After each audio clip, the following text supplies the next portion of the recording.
Starting with football. Braden Morris, linebacker.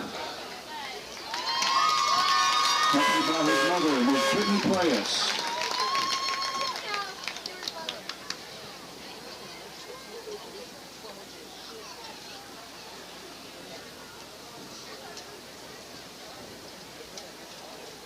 Cooper Faircloth, holder and wide receiver, accompanied by his father, Mr. Brandon Faircloth, and his mother, Miss Emily Faircloth.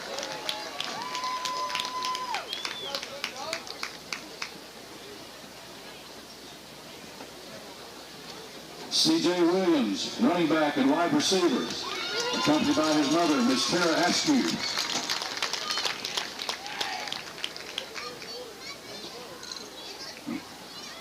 Along with Tyreek Rollison.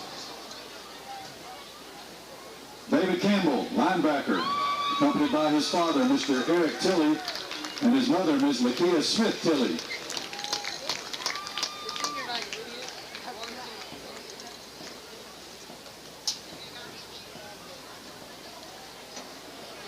Drew Hodges, defensive tackle, accompanied by his father, Dr. Andrew Hodges, and his mother, Ms. Adrian Hodges.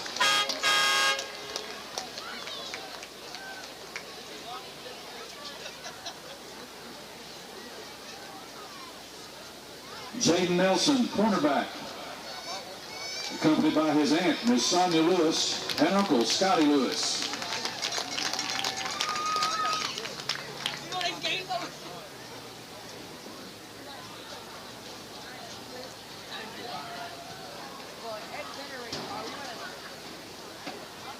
Landon Fields, cornerback, accompanied by his father, Mr. Jerry Fields, and his mother, Miss Kim Fields.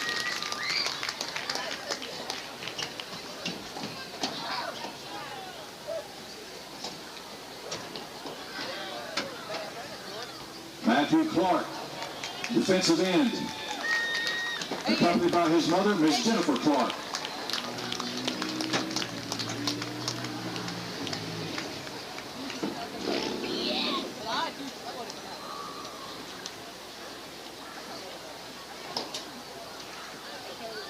Matthew Mitchell, tight end, accompanied by his father, Mr. Rick Mitchell, and his mother, Ms. Laura Mitchell.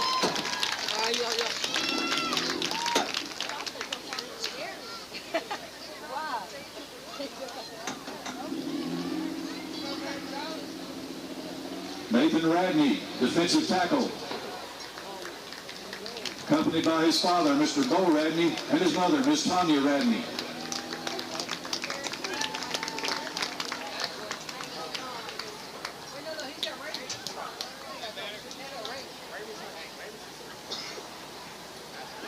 Nicholas Ely, defensive lineman, accompanied by his father, Mr. Matthew Ely, and his mother, Miss Michelle Ely.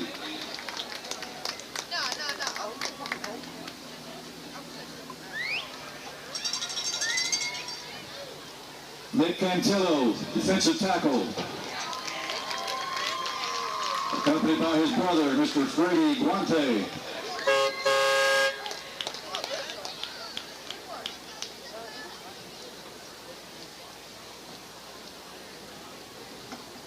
Riley Hammonds, safety, accompanied by his father, Dr. Chris Hammonds, and his mother, Miss Jamie Hammonds.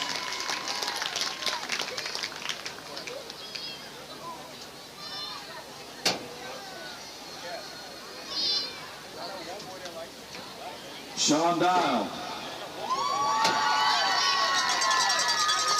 offensive lineman, accompanied by his father, Mr. Howard Harper, and his mother, Miss Carla Harper.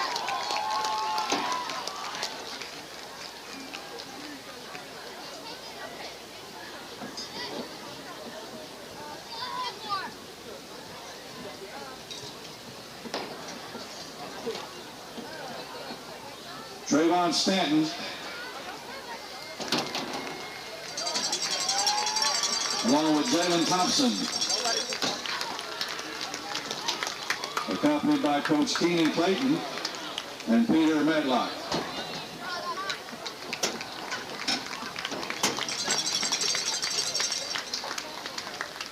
Trenton McKinney, defensive end, accompanied by his father, Mr. J.D. McKinney, and his mother, Miss Kristen McKinney.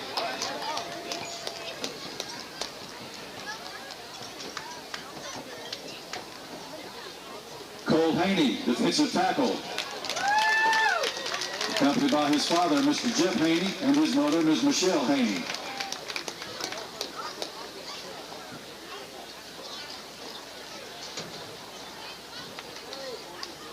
Luke Caton, defensive end. He's accompanied by his father, Mr. Kevin Caton, and his mother, Ms. Alicia Caton.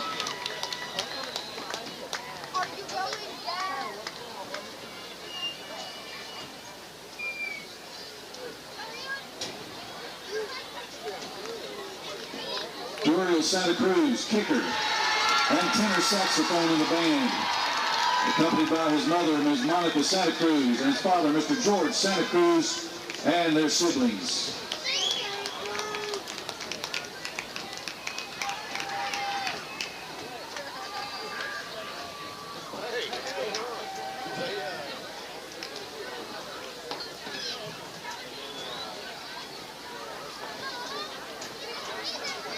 Athletic trainer, Litzy Alvarez, accompanied by her father, Mr. Luis Alvarez, and her mother, Miss Matilda Alvarez. What? It was 34 and 35. I'm going to go get the police pick on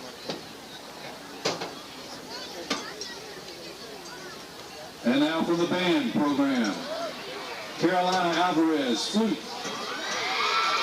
accompanied by her mother, Ms. Francisca Alvarez, and her father, Mr. Jesus Alvarez.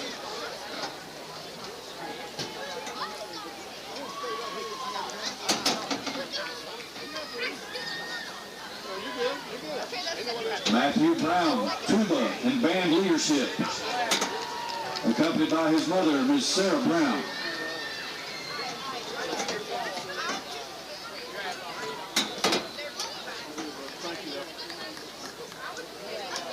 Catherine De La Rosa, senior drum major and saxophone, accompanied by her mother, Miss Christina De La Rosa, and her father, Mr. Jose De La Rosa.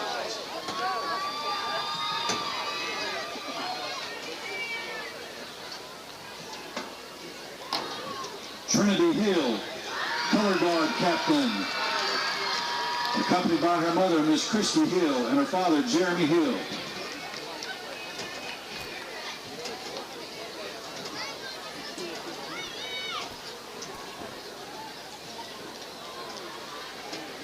Hannah Hughes, trumpet section leader, accompanied by her mother, Miss Stephanie Hughes, and her father, Mr. Matthew Hughes.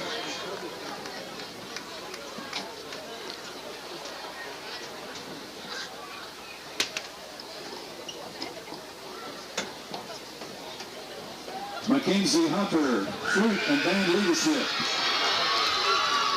accompanied by her mother, Mrs. Dee Self, and her father, Mr. Damien Hunter.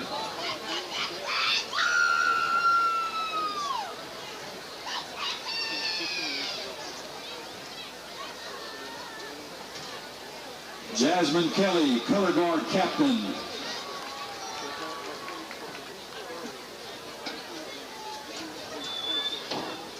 accompanied by her mother, Miss Talia Kelly, and her father, Mr. Brian Kelly. Lisa Marin, alto saxophone, accompanied by her father, Mr. Federico Marin, and her mother, Miss Patricia Marin.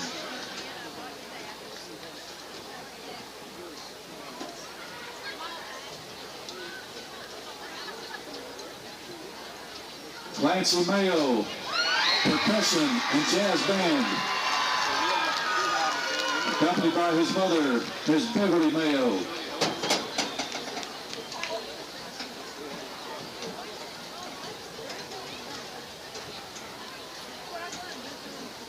Kirsten McDonald, flute,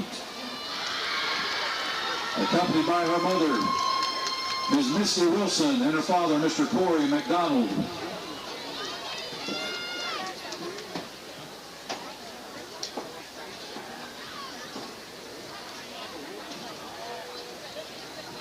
Jonathan Pichardo, French horn. Accompanied by his mother, Ms. Yesenia Pichardo, and his father, Mr. Jose Pichardo.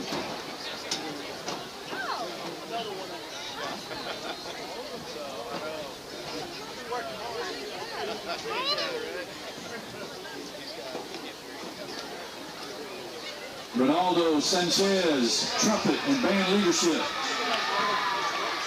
Accompanied by his mother, Ms. Mariana Hernandez, and his father, Mr. Alejandro Sanchez.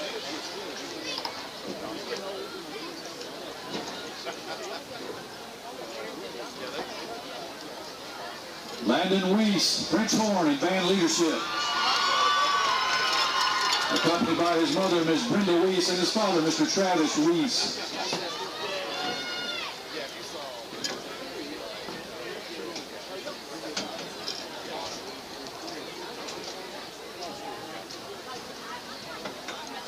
Aubrey Williams, percussion, section leader, and jazz band. Accompanied by her mother, Ms. Nancy Williams, and her father, Mr. Barrett Williams.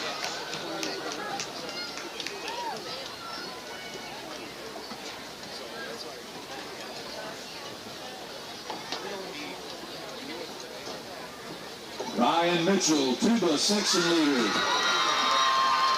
Accompanied by his father, Mr. Greg Mitchell, and his grandmother, Ms. Nell Mitchell.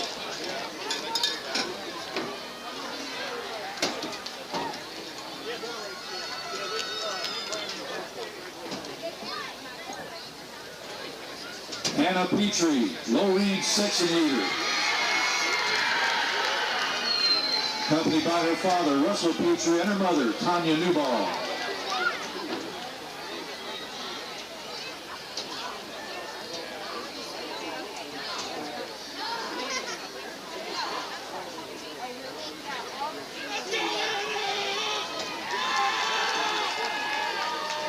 And now moving to the Student Council section.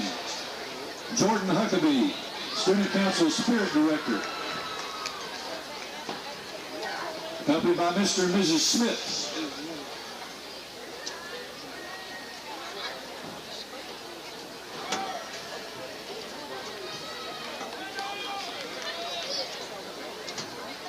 Ella Ray, Student Council Historian. Accompanied by her mother, Leslie Ray, and her father, Mr. Kyle Ray.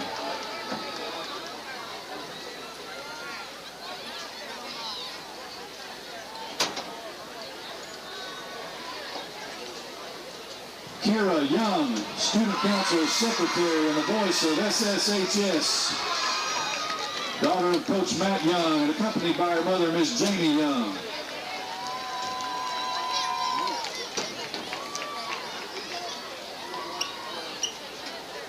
And the drill team.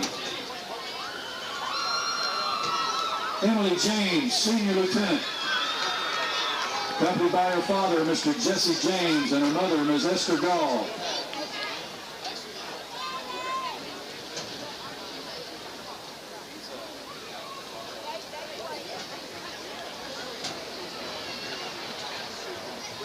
Sally Spraggins, Senior Lieutenant. Accompanied by her father, Mr. Ben Spraggins, and her mother, Ms. Amy Spraggins.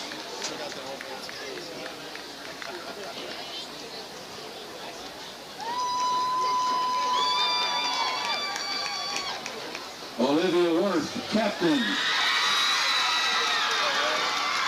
Accompanied by her father, Chris Worth, and her mother, Ms. Jessica Worth.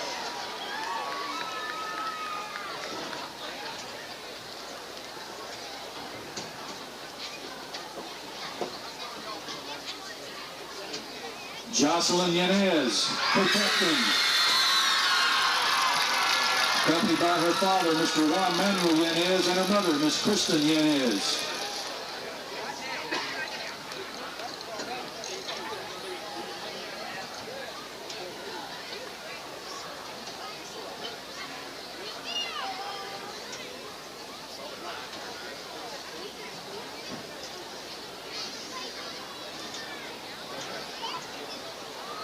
And now the senior cheerleaders. Maddie Bridges, varsity cheerleader. accompanied by her father, Mr. Jack Bridges, and her mother, Tanya Bridges.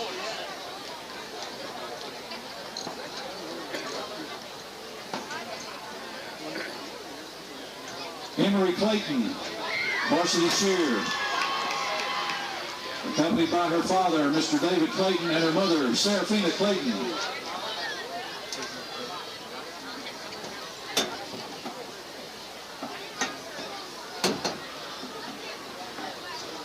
Heidi Fisher, varsity cheerleader, accompanied by her father, Mr. Stan Fisher, and her mother, Ms. Brandy Fisher.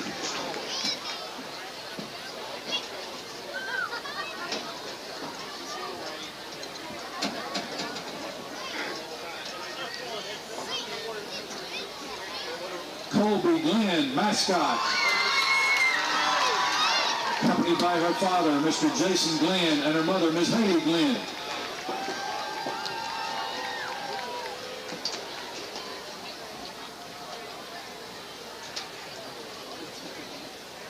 Jaden Harper, varsity cheer, accompanied by her father, Mr. Bam Jackson, and her mother, Ms. Shaniqua Harper.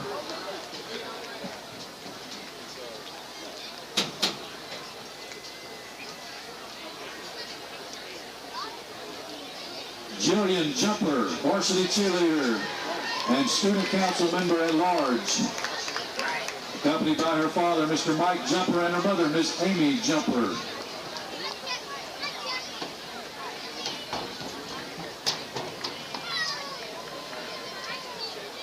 Allison Peckham, varsity cheerleader, accompanied by her father, Mr. Bobby Peckham, and her mother, Ms. Kate Evans.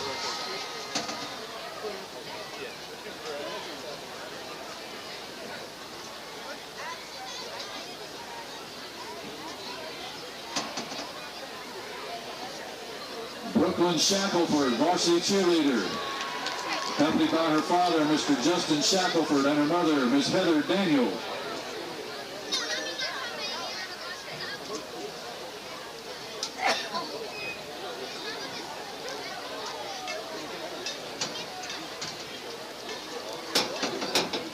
Madeline Sherman, varsity cheerleader, accompanied by her father, Dr. Rob Sherman, and her mother, Ms. Shannon Sherman.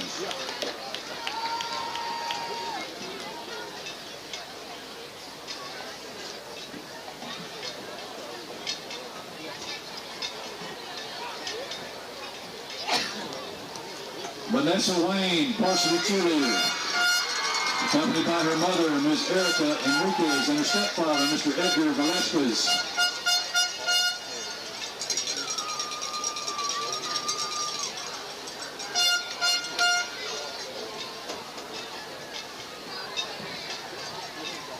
Jayla Abram, varsity cheer manager, accompanied by her father, Mr. Brian Kelly, and her mother, Ms. Talia Kelly. Also, she's a color guard captain.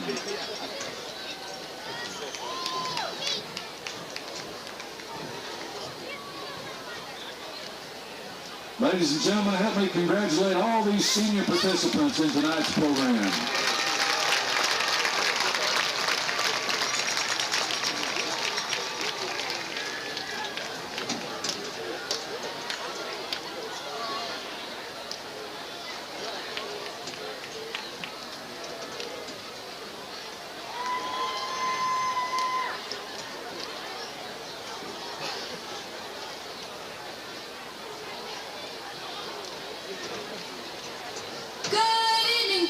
And welcome to the senior night at Gerald Prince Stadium. I'm Kira Young, your senior voice of SSHS, and let's hear some spirit in the stands.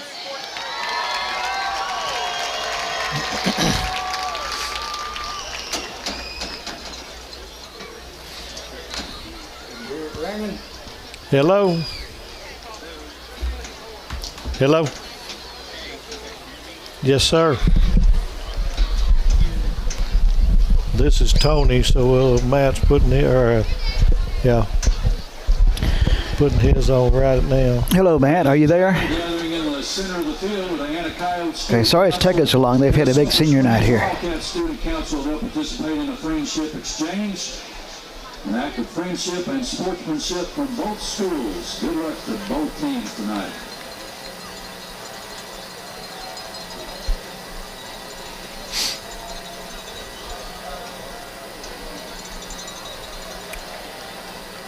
I'm ready when you are.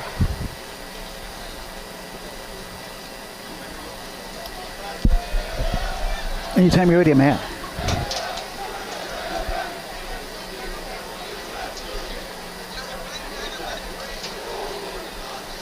Ladies and gentlemen, please stand at this time for the Anacayo alma mater and remain standing for the Sulphur Springs Wildcats alma mater.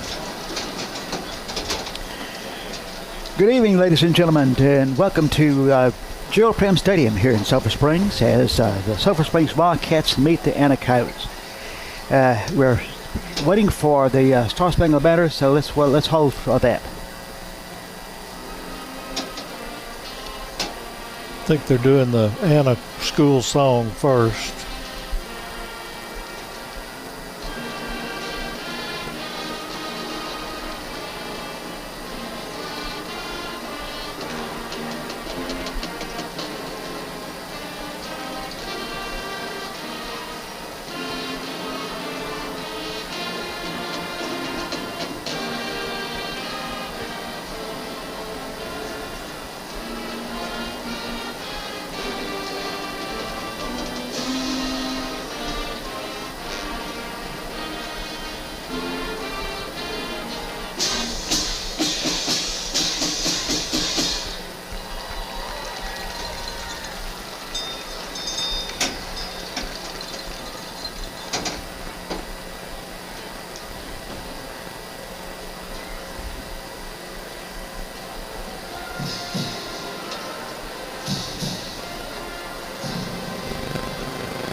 Now we should be getting ready for the national anthem. Okay.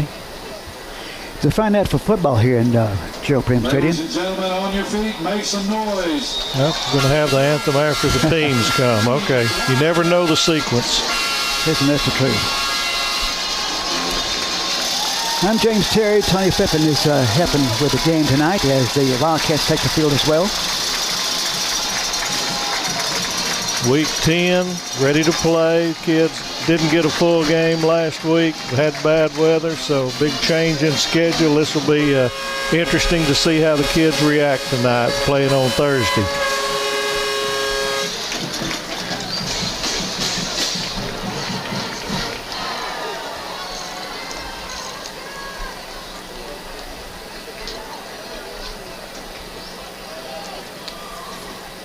Waiting for them to get back to the sidelines, and then we should have the national anthem, and then we'll kick off and have some football.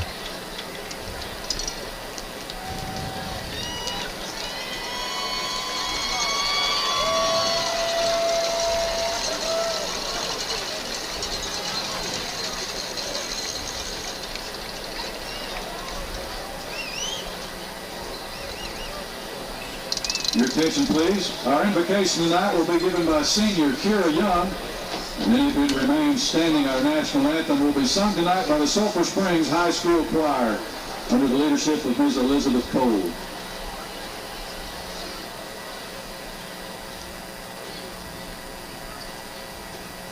Please bow your heads and pray with me. Father, we thank you, Lord, for blessing us with a clear field and an open door when the weather almost stopped us. I ask you to put a hand over our players, performers, and especially our seniors this evening as their last game begins. And let them know that you are always there to guide them. In Jesus' name I pray, amen.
It's nice to hear the voices of our choir as they do the national anthem for us. Not only the band plays it, but it's nice to have the voices. Absolutely. A lot of ceremony tonight being senior night. There's been a lot of students out on the field and getting the recognition they so rightly deserve. So it's really neat on this last home game of the season to put the faces with the parents and the children together, give them their reward for these long 12 years and hard work and everything. And it's nice to see that everybody gets that recognition. Football captains are meeting in the middle of the field, shaking their hands. Captains tonight for Anna, number 1, Jammers Dubois. Number 10, Evan Bullock. We've got Nick Cantillo as a captain. 6, Kobe Miller. We've got C.J. Williams. C.J. Williams. Number 9, Nick Cantillo. And number 40 is Nick Ely.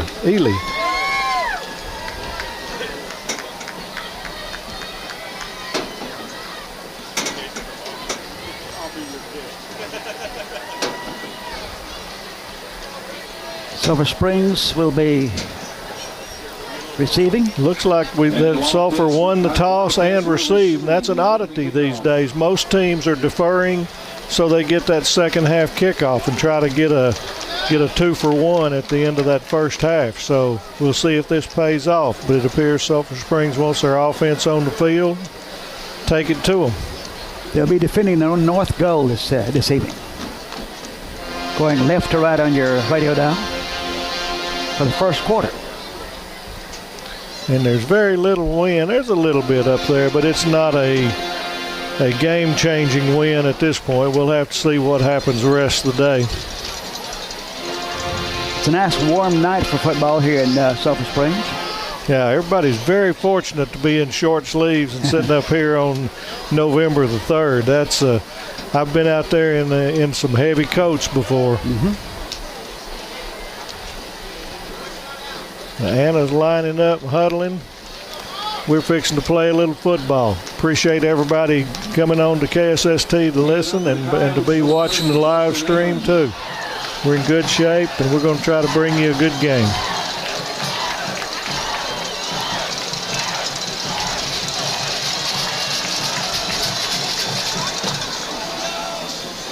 Kick down the middle and a fair catch at the 8-yard line.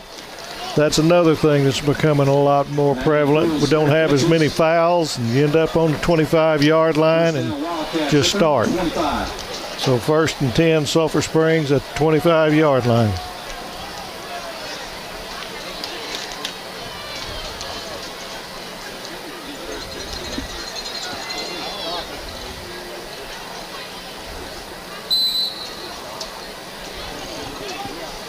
The Hooten's Hardware first down.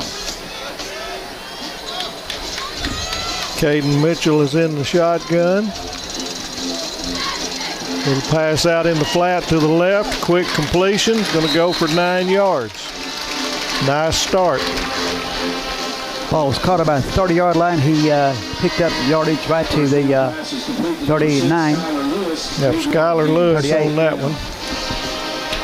Much about the between 38 and 37-yard line. They cost me a yard. They only gave us 8.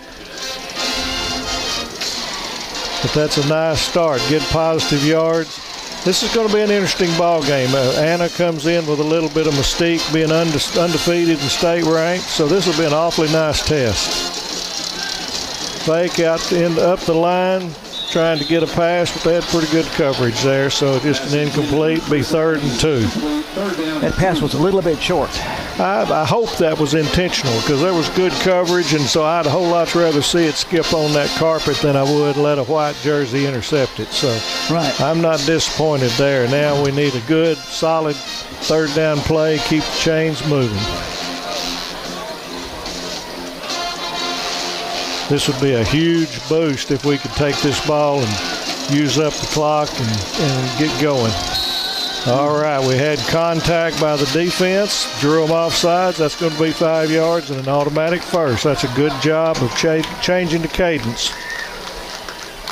We don't have to get that 2 yards now. Right. Here at the first of the game, everybody's a little bit antsy, just not quite settled in there. Yep.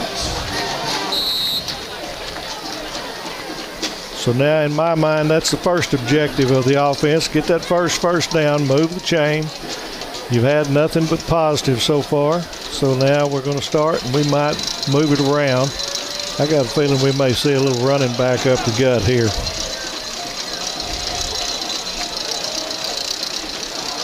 He cuts it outside, but there's some room. And they knock him out of bounds. I'm not going to call the yards. I think about 6. It's pretty close to 45. Yep.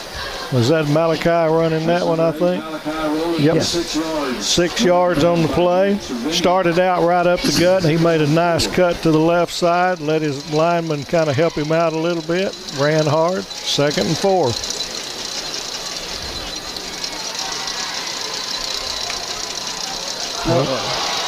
Quarterback lost the ball, picked it up, and has thrown it out of bounds. Yep.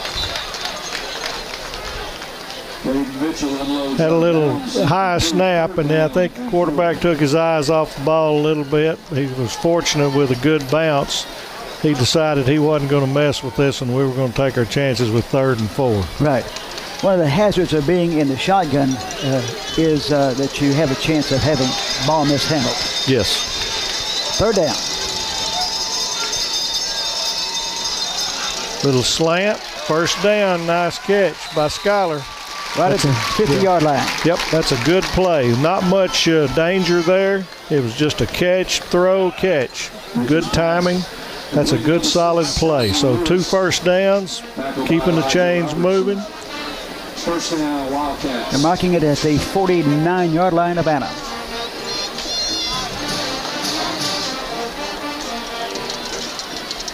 Getting the signals from the sideline. Everybody, we don't huddle. That's normal. Right. That's us old schoolers have to get used to that, but that's the way of the world these days on a lot of teams. Another pass. All right, there he went. Fake the run up the middle. Another slant from the left side. Good catch and a 1st down. Had 2 receivers to the right, 1 to the left, so the defense was overloaded covering our right side, and it opened up that slant to the middle. Good play call, good execution. Mark it about the 38-yard line. Yep. 1st and 10. 10 minutes left in the 1st quarter. Things are going nicely right now. Let's see if we can push this thing across the goal line, light up that scoreboard.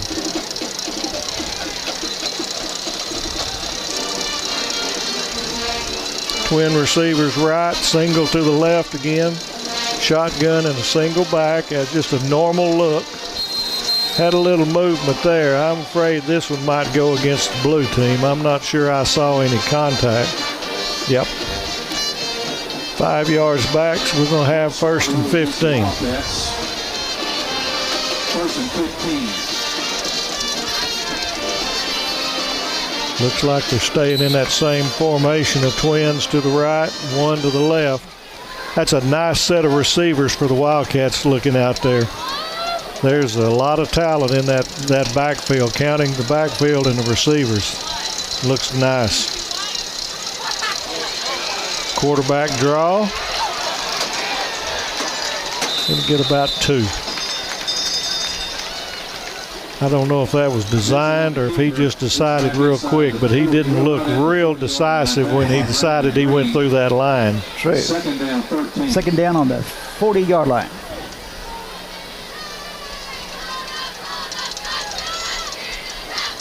And about 13 yards to go for a 1st down. Need some good positive yards here. We need to cut that at least in half. If we do that, I think we'll be in 4-down territory regardless without a negative play here. Right. Not much advantage to punting, so I think we've got 2 downs to get that 13 yards, but we need a good positive here. Drops back to the right. Defense cut across it. That just took a little bit too long to develop. Incomplete. Now we got 3rd and 13. Broken up by number 3, Grant Cervini. He faked that one up the middle and then rolled out right, but it was a little slow developing, and when you're rolling that far, the defense knows you can't do much but throw in this same direction. So the backfield can close in a little. 3rd and 13 here on the Pregame Stadium. Now we're putting trips right, twins left. I think we're fixing to throw the football. That's how it looks, Tony. You got to get through a little screen, a little bubble screen. He's got it.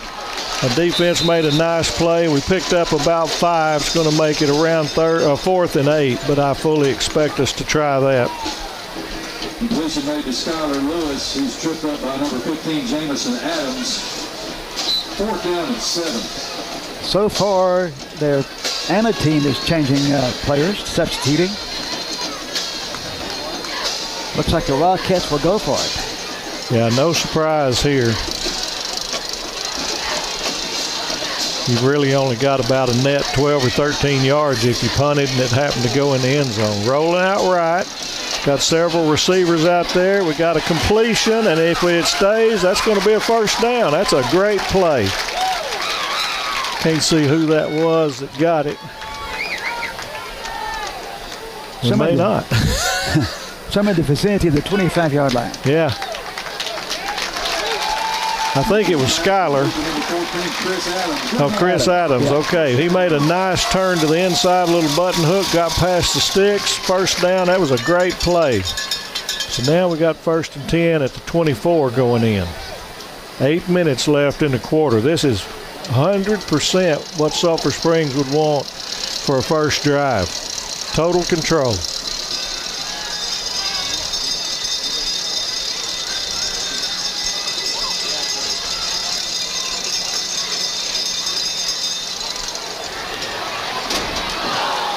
Tried a little flag pattern there, overthrew it just a little, but they had double coverage. That one was going to have to be a perfect pass, but it's worth it right there. 2nd and 10. If he had caught that ball, he would have been right in the very corner. Yep. But it was put where only he was going to catch it, too. It was long, and it was to the outfield or sideline side. And so only our receiver was going to catch it or it was going incomplete. So from the sophomore quarterback, that's a nice throw. Not bad at all. He looks poised out there right now. I'm very pleased to see that. Motion across the middle.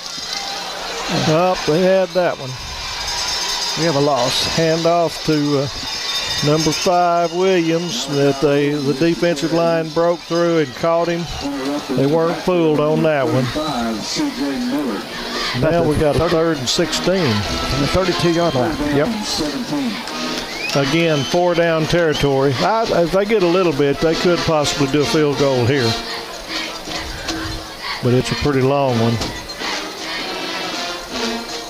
I vote for another one of those button hooks or slant. Let's just take this to a makeable 4th down play and see what we can do. Right. Yeah, they flushed him out to the left. Oh, they knocked the ball out. This has a bad look about it.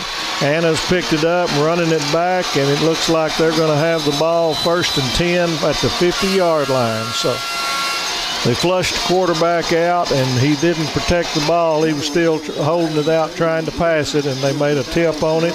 Yep. Got it out of there. So we got through down to 6:44, but we didn't get any points out of it. Now let's see if the defense can hold serve.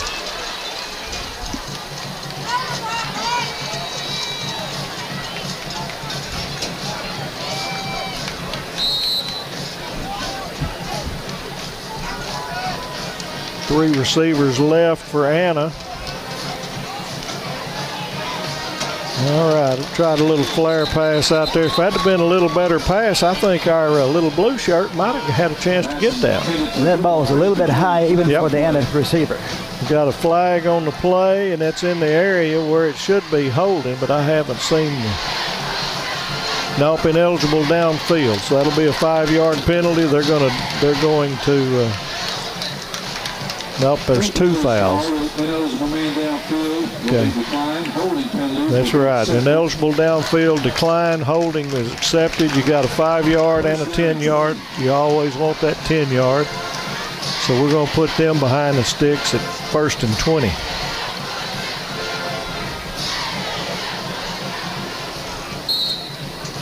So Anna starts here from the 40-yard line.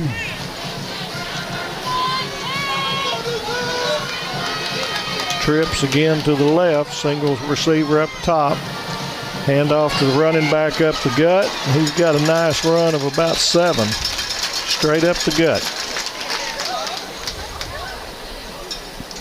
Handoff went to Dubar. Marked about the 47-yard line. Tackled by number 48, Matthew Clark. Second down, 13. Low snap, he bobbled it. Now it's kind of disrupted the play. Threw it a little high, an incomplete pass. Good closure on Sulphur Springs on the cornerback. Number 85, Cameron Alderson, incomplete. Third down, 13. Alderson was the man supposed to be receiving, but the Wildcats took his feet out from under him, and he probably had his eye on the tackler instead of the ball. Might have heard those footsteps. Exactly. Now we got trips to the top on the right side. Single below, trying to throw up the middle. They got a catch, and he's going to be 1 yard short. So I fully expect Anna to go for it here at the 41, but they've made up 19 of those 20 yards. Into Wildcat territory at the 41-yard line. Shorter line to gain, 4th down and 1. Now we might see whether or not Sulphur can hold their timing. They may try to draw us offside too. Nope, direct snap. They fumble the ball, and we're going to sack him. It's going to get Sulphur's ball at the 48-yard line going in. Doesn't matter if he was recovered the ball. The Wildcat defense shot through there and recovered the ball in a hurry. They did a good job. There was a little bobble, just like we said when Sulphur Springs had the ball, that snap is not an automatic. They had 2 fumble snaps on that series there, so something to watch. But now Sulphur Springs gets it back dead in the middle of the field. 5:25 left in the first, no score. And we'll see what's up everybody's sleeve here.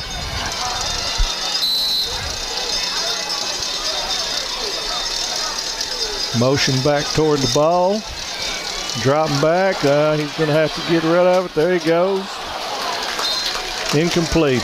Tried to pull it off in the middle there to Skyler. Second down, 10. I was afraid it was going to cross the scrimmage line there for a minute. Yeah, he was close. Very close. I like the fact that we're throwing the ball, though. We'll see. Then they're not wasting them with long throws. They're trying to get ball control with it. Yes. Double twin receivers each side. CJ's back in the backfield. I figure we're going to pass a fake to CJ. Got a little receiver that caught it and got about 8 yards, and I believe Sulphur Springs got away with offensive pass interference. Because we were definitely blocking and the ball was thrown beyond, and we did a quick snap, so we're trying that, and that didn't work. No, that didn't work at all. So now it looks like we're going to have a 4th and 1. We kind of tried to catch them without subbing and tried to get a quick snap up the middle, and Anna wasn't having anything of that. So now we need to think this one over, put your best horses in front, and see if we can get this one and keep the chains moving. Twin receivers to the right, but I'd be very surprised if we throw the football here. Motion back to the middle. There goes CJ up the middle. He's going to get it. He's going to get the yard line, and that's what's going to get it. I fully expect we will. It is close. Yep, it's close, but I think that they started out on the line, and so I think we'll see. Do they trust the yardage paint? I think we're going to see a measurement even on a turf field. Yep. Okay. Timeout for a measurement, 4:19 left, no score. This is something you actually don't see too much of anymore with all of these turf fields because all of the markings are so good. And this will be interesting because it looked to be set right on the yard line, but that yard line's 3 inches wide, so we could be on the right or the wrong side of that 3 inches. Looks like the wrong side. Yep, came up just short. Inches. Yep, game of inches. So Anna will take over. 4:19 in the first. They'll take over at their own 40-yard line. Still no score. But I myself think that we're in just good shape. We're just fine right now because Anna's state ranked. Some people thought they were going to come in and just kind of walk over, and we're playing them good right now, toe-to-toe.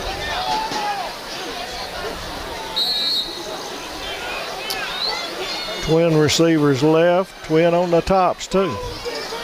Going to hand off to the back, coming around the left side. He's met real nicely, just about a 1-yard gain. That was a good job by the backer in the end. Good contact, and they held on, wrapped up. Came in for good containment. Second down, 9. Now it looks like we're going to have trip receivers to the right, one to the left, and the back is on the left side of the quarterback. Second and 9. Throws a little out to the receiver out to the right. Nobody was there, and he picked up a first down, about a 10-yard gain. Had those 3 receivers, 2 of them went deep, and our backs went with it. So the outside just kind of got in a soft zone. Good pass, and here we are. And it starts from the 49-yard line. Yep, trips left. Pass to the receiver out to the right, a little curl, completed, and that's going to be about a 12-yard gain and another first. Quarterback looks like he's settling in a little. I talked to some Anna fans, and they're saying that the quarterback and the running back both have some D1 offers going about them, so we'll see how long we can contain these guys. Straight drop back, cross pattern, completion. Looks like about an 8 or 9-yard gain. Puts him across the 30-yard line. Yeah, they were slow. That was a slow developing play, but they gave him good enough protection that it let the receiver from the top come across and clear. Second and 2. Just inside, well, it's 29 going in. 3 minutes of the quarter. Another slant, completion. This doesn't look good. He's in for the score. Touchdown, Anna. So there's a little bit of a showcase of that talent from the quarterback. He put together about 4 straight passes there, all completions, and they look real nice. And so they draw first blood. We'll line it up again.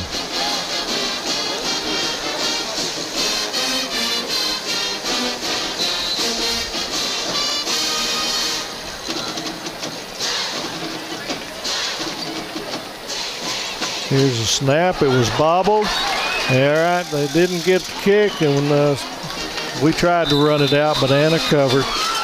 So no good on the extra point. It's going to be 6-0 with 2:50 left in the first.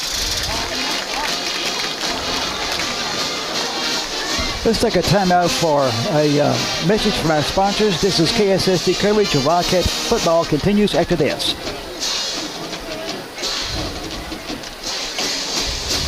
Give us one, Matt.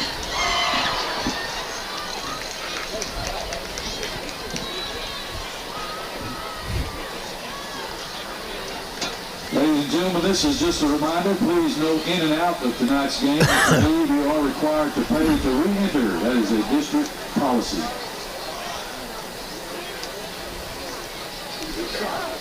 Here we are at Gerald Pym Stadium in Sulphur Springs, Texas, as Wildcats host Anna.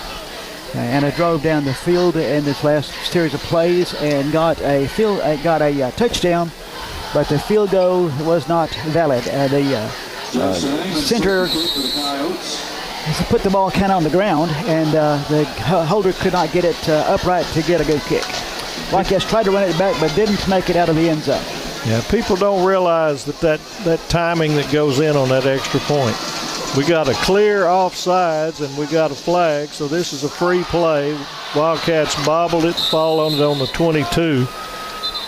we can either take 5 yards and have them re-kick or add 5 to where it is. So we'll see what Coach Faircloth wants to do. That was an easy offsides call. Probably going to add 5 there and start at the 28-yard line. Offsides, kicking team, number 42, 5 yards to be tacked on to the end of the run. First down. And that referee has got a really big voice. Mercy. For the rest of the game, I hope for the sake of everyone's hearing that we don't have a lot of fouls. True. 2 minutes and 48 seconds left in the quarter. Yeah, I think they need to get there. They gave us 7. Now they took it back where it's supposed to. 28-yard line starting out. 1st and 10. 2:48 left in the first. 6-0 Anna. Little quick hitch. Faircloth catches it. Gets about 9 yards. That's a nice catch. We might have had a little case of that offensive pass interference that went our way this time. 2nd down and 2.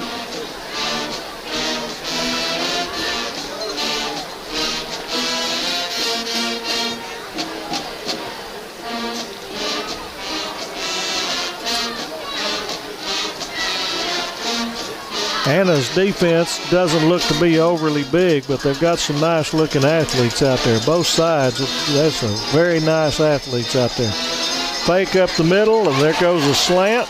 We got a good catch. 1st down at the 49. That's a nice play. Was a nice play. Chris Adams, no, yep. Chris Adams got a little slant play.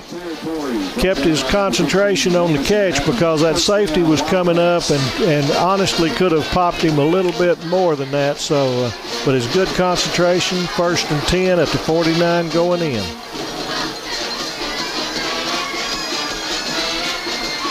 A lot of passes like that over the middle. You'll see those alligator arms come up because they're expecting that hit.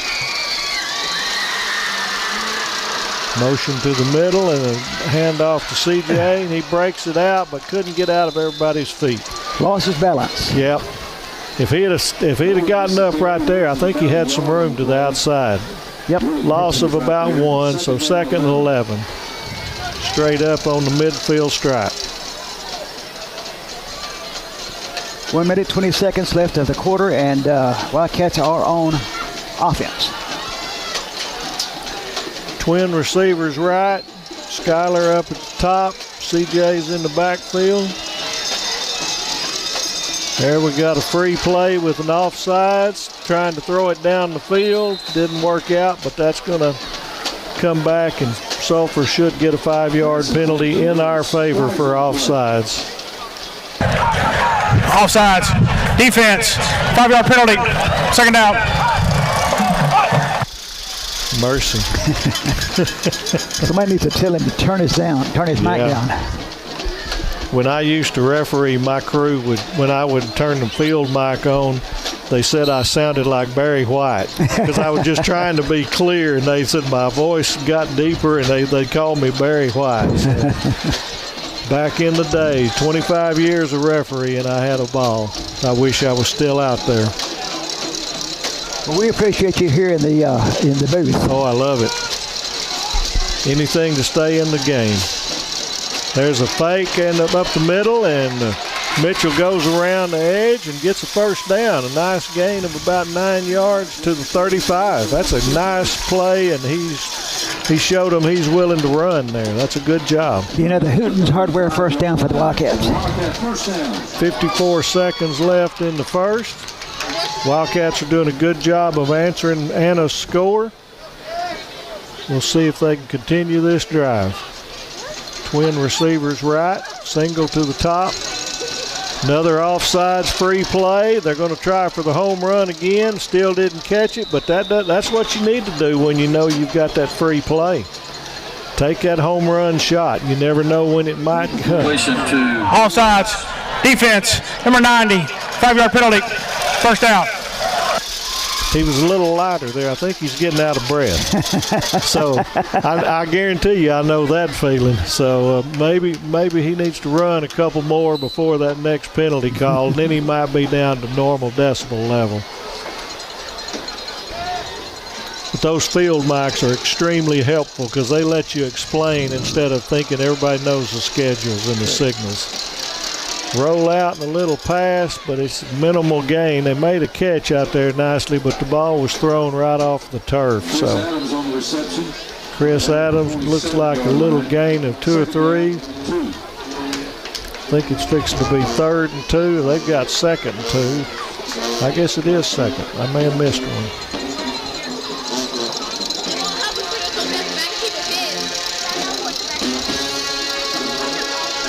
CJ up the middle, got a nice gain.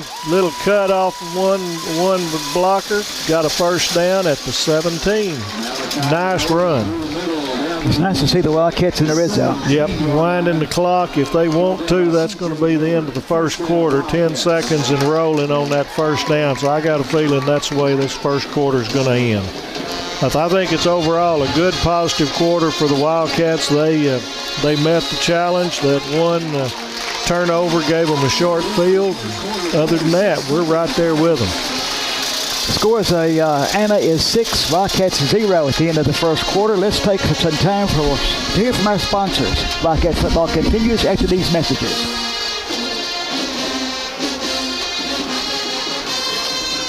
Thank you, Matt. Give us 2. Ladies and gentlemen, early voting will be ending very soon. If you haven't already cast your vote, Election Day is Tuesday, November the 8th. Find out more about the Sulphur Springs ISD population and local voting information at SSHS.com. I went earlier this week. I don't know when. Yep. They've got a good system up there for it.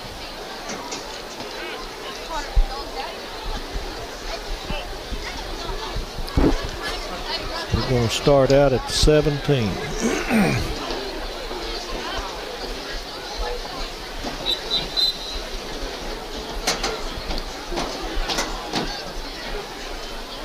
All right, we're back at Gerald Prim Stadium. Start of the second quarter tonight.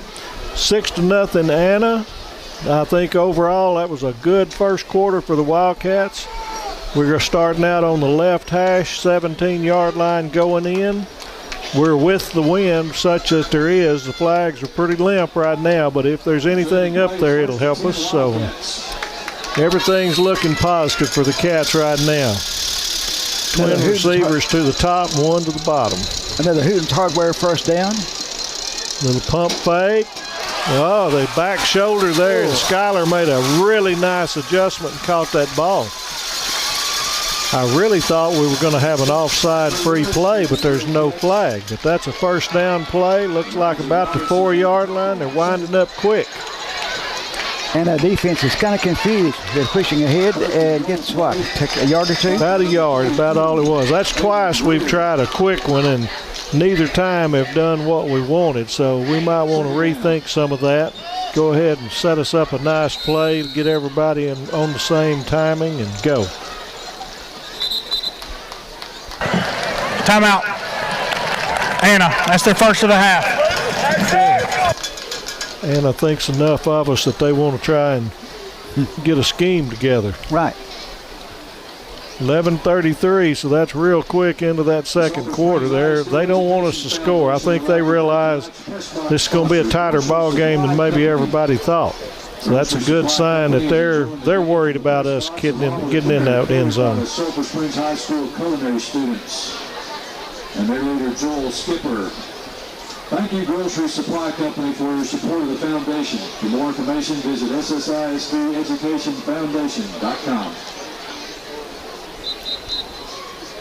What do you anticipate the Cats will come out with this time, Donnie? Well, right here, I would put some kind of motion on there. They're on the hash. If they wanted to, they could put some, it looks like they're going trip receivers at the right. I wouldn't be surprised to see a kind of a little bubble screen from that outside receiver on the top.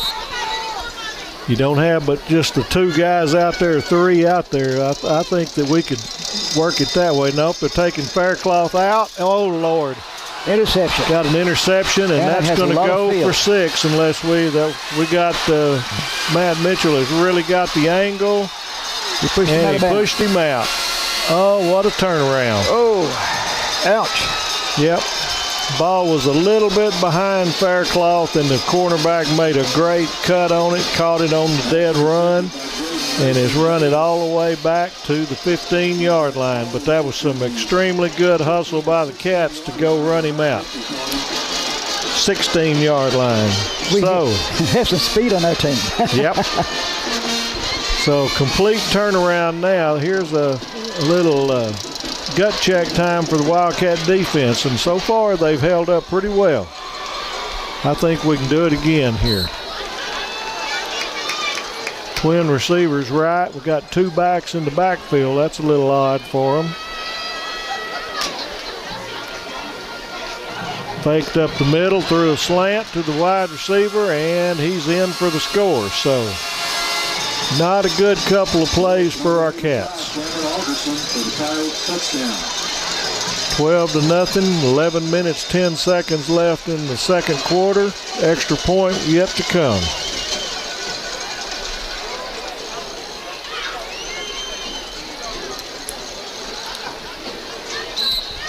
And that's what can happen in a short period of time.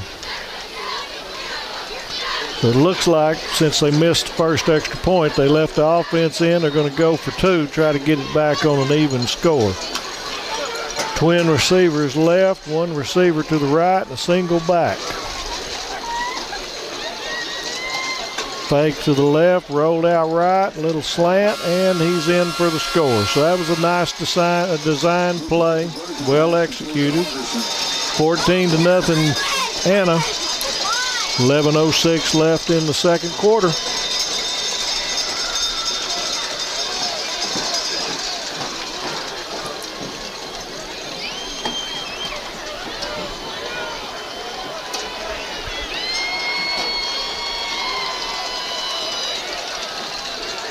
So this will be a little test here for our Cats.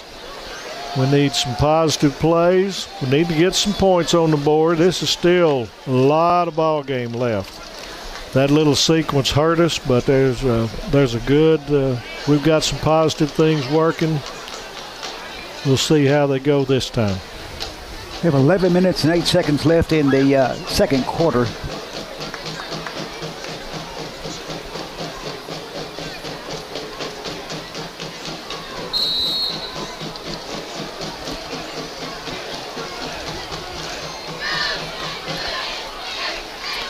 Anna has been kicking it to about the 15-yard line.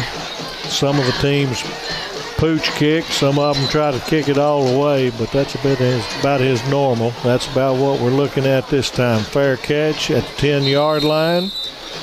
Again, that will put the Cats 1st and 10 at the 25 going out. And that's a good, safe play. Gets away from injuries and penalties and lets you start right where you want to be.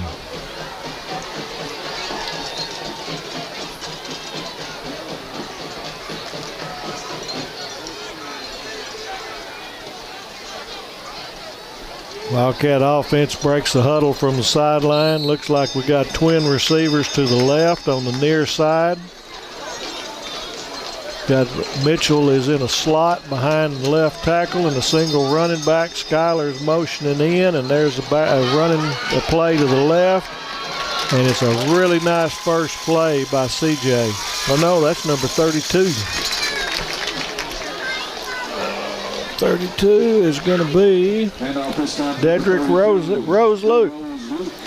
Nice play there. He made a cut, and he was really about one broken tackle from seeing if they can catch him. Marking about the 38-yard line for this 1st and 10. Now the Hooten's Hardware first down. Little flare out here to Skyler. Nice play. They hold him up, and the safety comes and delivers a pretty good lick on him, but that's a good 15-yard for a first down, and we're on the Anna 45. And once again, the Wildcats are showing positive yardage, so this is good. Another Hooten's Hardware first down.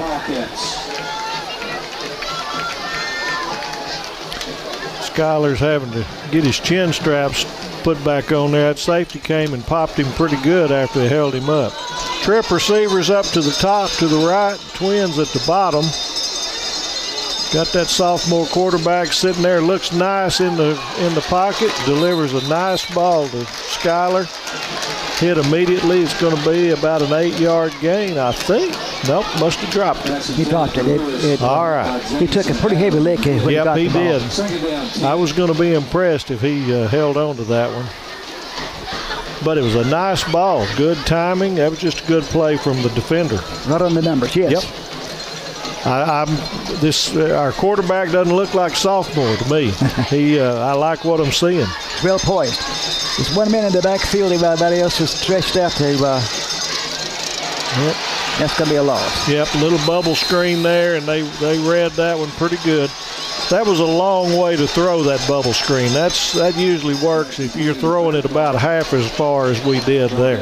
True. So we got 3rd and 12 now. So again, 4-down territory. If we can get 5 or 6, we need positive yards. Everybody's looking over to the side, see which of the coaches is live signal. It's people get to watching over there, and they all look like they're dancing, but you never know which coach is live this sequence. Coaches with the arms in the air. Yep. Twins to the left, single up top, fake up the middle, and it looks like he's trying to come over to Skyler. Double coverage and couldn't quite make the connection. So I would punt this ball. We'll see if Coach Faircloth agrees or not, but I wouldn't give them a short field. Our quarterback took a good lick there, Tony. He probably had to rush to get that ball out there. Yep. Looks like the offense is lining up. I don't know if they're going to pull this or if they're going to do a little quick kick. We've seen both. Maybe trying to draw them off sides. There's 16 seconds left on the play clock. Yeah, I think he's dropping back, going to kick it now. There it goes. Nice little pooch kick, hits at the 12 and takes a sideways bounce. That's a nice kick. Going to kill it about the 13-yard line. So that's a good job. Good job. I was getting a little nervous going for it right there. I don't want to give them that short field. I want to put my defense in good situation. 9:18 left in the second, 14-0. Anna, and they take over at 13 on the left hash.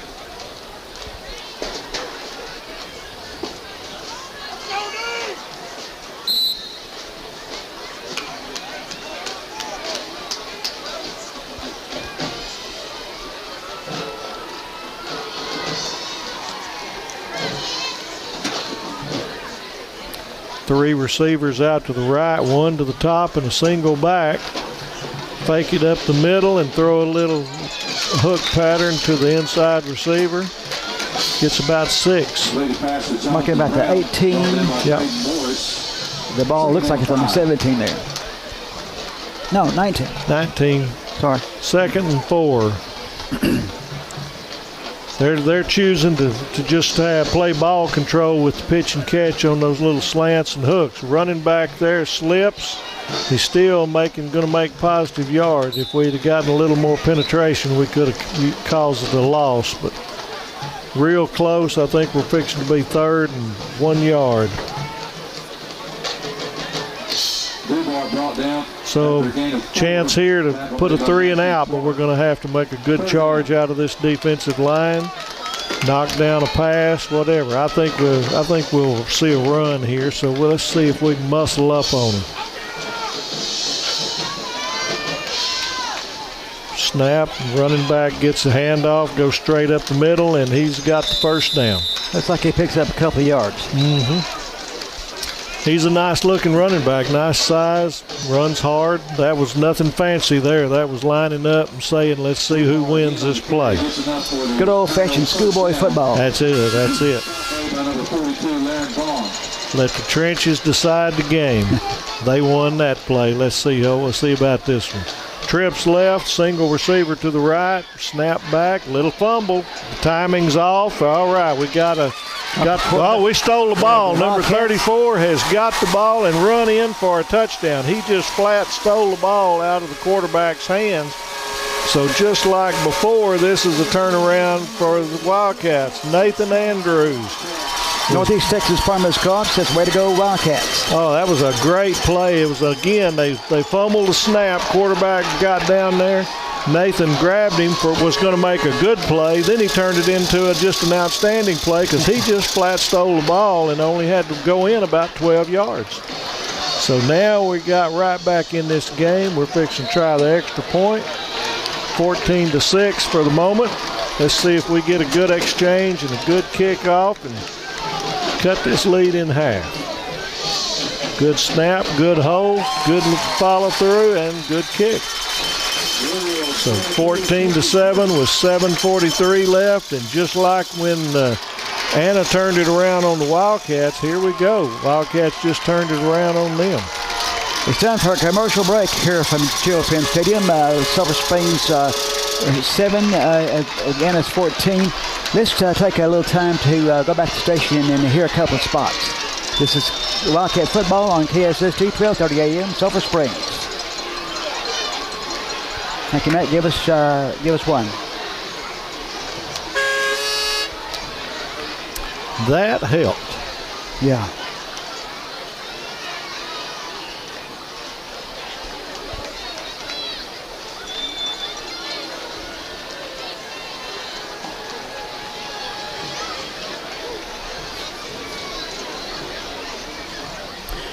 From Gerald Prim Stadium here in Sulphur Springs, Texas, it's Wildcat football on a Thursday night instead of a Friday night because of incoming weather. Score is Anna 14, Sulphur Springs 7, 7:43 left in the first half as the Wildcats get ready to kick off. And you can hear a little buzz from the home stands right now. It had gotten kind of quiet with Anna getting up by 14, so that play made all the difference in the world, and we've got the folks, they're not sitting on their hands now. We're ready to play some football. It's nice to be back in the game. Yes, sir. Well, I'm very, very pleased with the level of play. We're right there with them. This is a state-ranked team, and we're right there with them. So the kids need to keep their heads on straight. Little pooch kick, going to be about the 30. They call for a fair catch. They're going to take it at the 30 or the 31-yard line. Fair call by Grant Cervini. 30-yard line. It'll be 1st and 10 Anna with 7:42 left.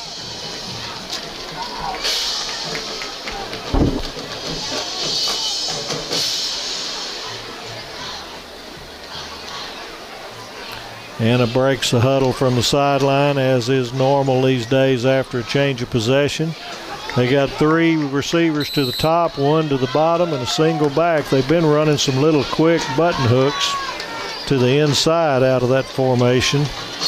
He's back, a little flare out to the running back. We've got 2 backers out there with the angle. He still gets about 4, but that was okay. You get people out there in space, every once in a while they break it. So we had 2 against 1, and they used the sideline in their favor. 2nd down, 6.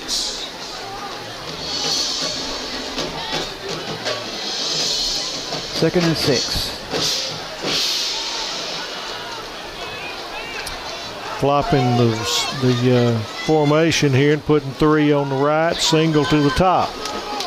Snap back, little pitch to the running back in space. Good job by the line, meeting him at the line of scrimmage, but the back still fell forward for about 3, so it's going to be 3rd and 2. That was power on power again. Dupar gets about 2 yards. 3rd down.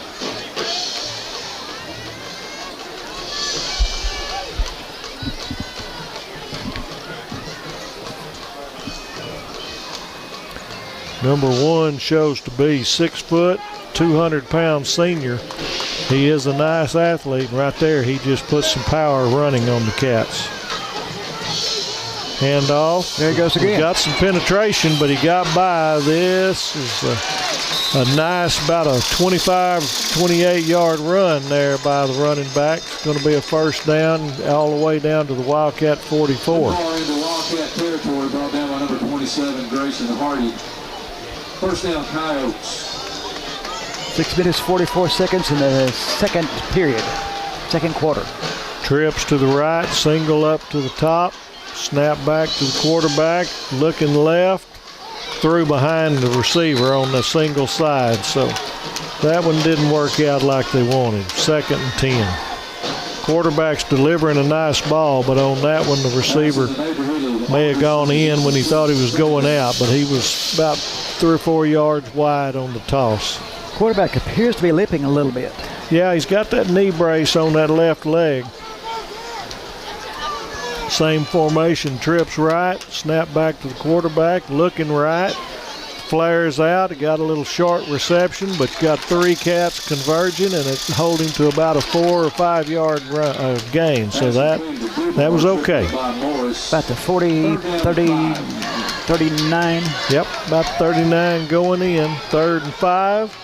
Big play right here. We don't need to let them have any positive yards and make them think about whether or not they're going to go for it on 4th. So Wildcat defense needs to be on their game. Yep, twin receivers both sides, single back.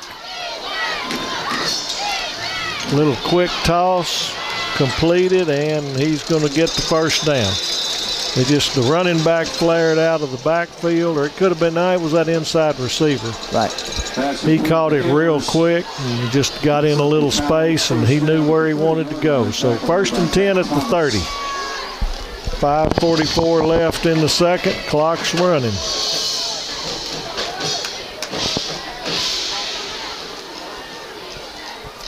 Snap back. Slant over the middle. Oh, we got a reception, and he broke a tackle, and he's in for the score. So just a matter where we had the defender came up and delivered a hit, but he didn't wrap up, and the receiver was able to keep his balance, and there wasn't any more help. So we got 20-0 with 5:24 left in the second. Got an extra point try coming up, and it looks like they are going to try for the kick this time now that they're back on balance.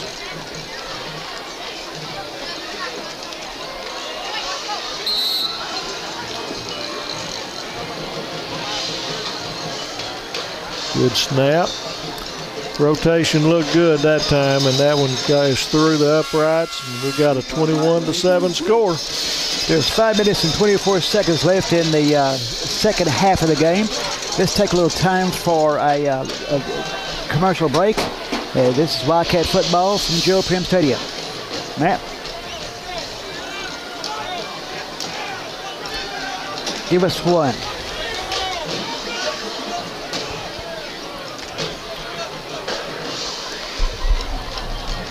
Okay, I'll move that toward my mouth a little bit further. How's that sound? Thank you.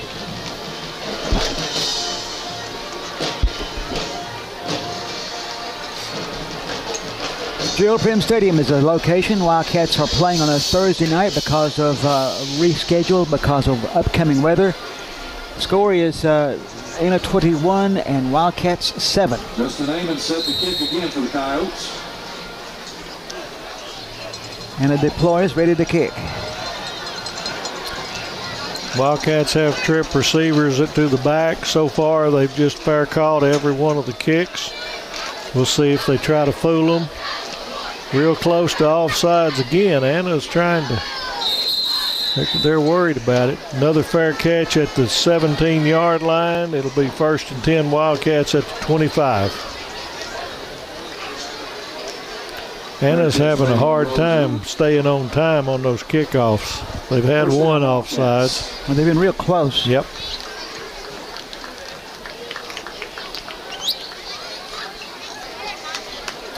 Wildcats break the huddle from their side. Looks like we're going to start out with trip receivers on the left, but the coaches are motioning to the right, so we may have something to move. Oh, they're wanting the ball on the right hash. All right. And that is something that you can ask for. Referee or the umpire went and spotted it that way. Trips to the left, single running back. Fake up the middle. Here comes the bubble. Incomplete. I think that's the best. I think that's the best thing could have happened with that play. Right.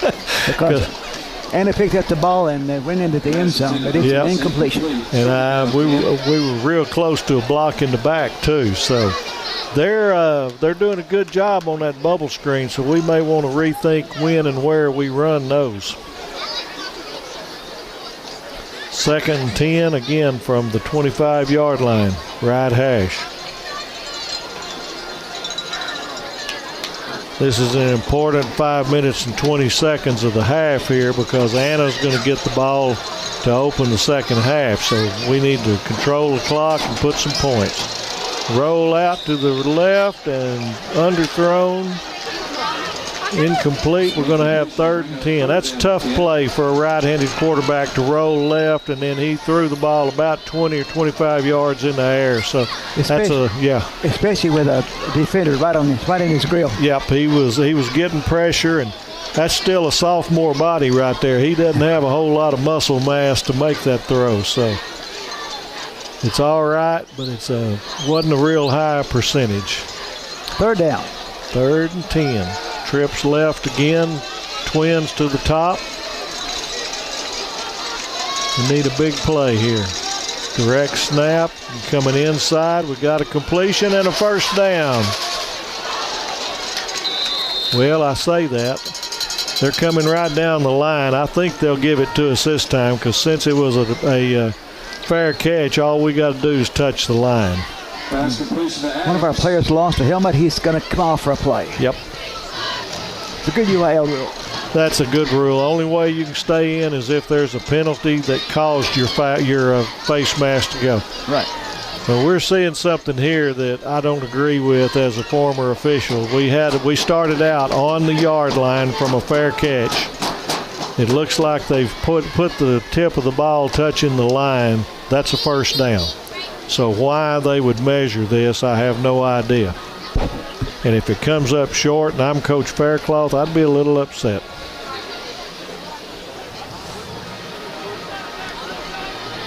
This officiating crew is from the Tyler chapter, got a 7-man crew. Nope, it looks to be short. And that's just, that's not good mechanics in my view. I hate to be critical, and I spent a long time as a referee, but if we're touching that line, that's a 1st down. So they're going to have 4th down. Looks like Sulphur Springs is going to keep their guys out there.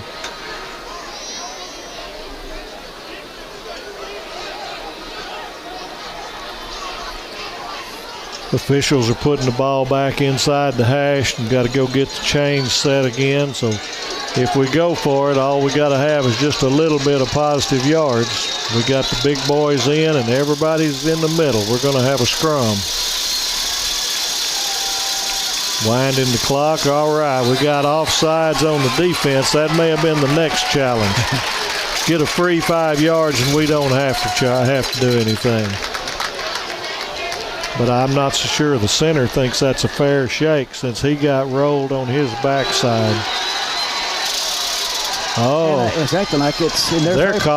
They're calling the Wildcats for motion, so that's going to turn this into a punt. Against the Wildcats. I didn't see that. Neither did I. I'll have to watch this replay tomorrow and see what I think. Doug Hastings back on our camera for one night. It's good to have Doug back in the game. Absolutely. All right, Wildcats in punt formation. Looks like we might be missing somebody, so we're fixing to have to. They got 13 seconds. We may not have to blow a timeout. We don't need to. 5 seconds left. I think we're going to get the punt off. Snap is good and punts over his head. This is not good. Back in the end zone. All right, that's a great job by the punter. He kicked that good. I don't know where we're going to go, but he kicked it from his end zone. That was close, Tony. That was real close. That was. Looks like they're going to. The punt was out of bounds inside about the 15-yard line. So even though it's disastrous, it could have even been worse because that high snap, we picked it up and we're running for our lives in the end zone. Saved a touchback. Saved a safety. But the biggest thing is that was caused by that player not being on the field because we had to rush the snap. I wanted to save that timeout. Now I wish we'd have taken it. So you never know. That's right. So this is a big challenge for the Wildcats here. 3:55 left. Again, Anna has a chance for a 2-for-1 score. 21-7 Anna. Straight drop. There goes the slant. It's a little bit behind him, and the receiver was open, but our defender was able to reach a hand in and knock that off. Second down, 10. Second and 10.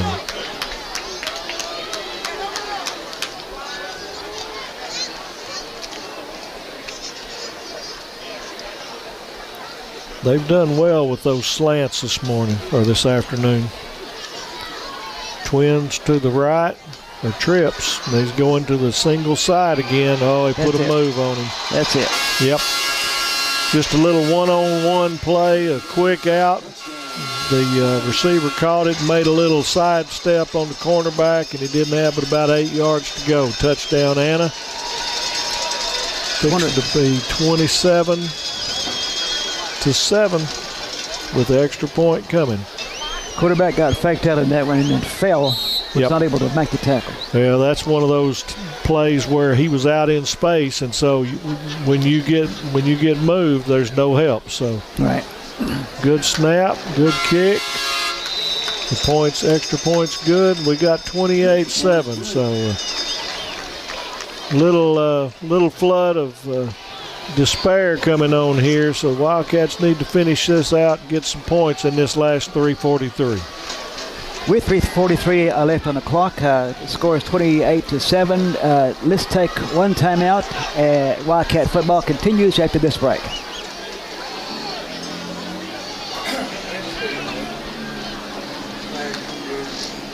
Thanks, Matt.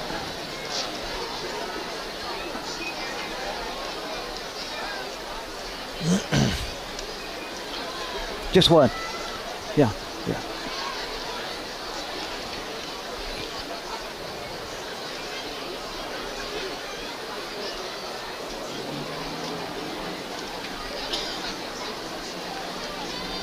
From Gerald Pregame Stadium here on a Thursday night, this is Wildcat football. The score is 28-7 in favor of Anna, and they just made a touchdown, so Anna is deploying their kicking team. Wildcats are ready to go. Still sitting with our trip receivers to the back. Approach the ball. There's a normal kick. Fair catch, late fair catch, but fair catch nonetheless at the 8-yard line. We'll start once again at the 25. That's another good rule from UIL. You're seeing that in pro ball too. With there's not near as many returns, and that's the purpose of all these rules is safety. A kickoff is the most dangerous play in football because you've got teams going full speed from long distances, and sometimes that really ends up the wrong way. So that's right. It's kind of dull from a standpoint of a fan, but it's worth it. Snap back. We're looking left to Skyler. We got to receive. Good reception. Looks like he's going to get about 8 yards. I can't see exactly, but that was just an out pattern. He made a good catch. Stayed in bounds. Clock's rolling at 3:26. And that was a Hooten's Hardware first down. Now it's second down. Second down. I bet you get to say that after this play. I think we're going to get a good positive play here. Excellent. I'm ready. Twin receivers to the top. We got a couple of backs in the backfield. We may motion back. We're going to run the ball. There he goes. Cuts out. Now we got a little scrum. We didn't quite get it. They're going to hold your first down call one more play. Looks like it got maybe a yard and a half. Yep. Brought down by Sylvani, along with Miller. I don't know what they think's missing, but the Anna coach is giving the official an earful over there on that sideline. I didn't see anything that was obvious myself. May have been somebody lined up. There's a handoff up the middle and a first down play. Good basic back coming across the line, just across the line of scrimmage, and make the first down. It does not take CJ very long to take a sidestep. He does not like that straight line. Another Hooten's Hardware first down.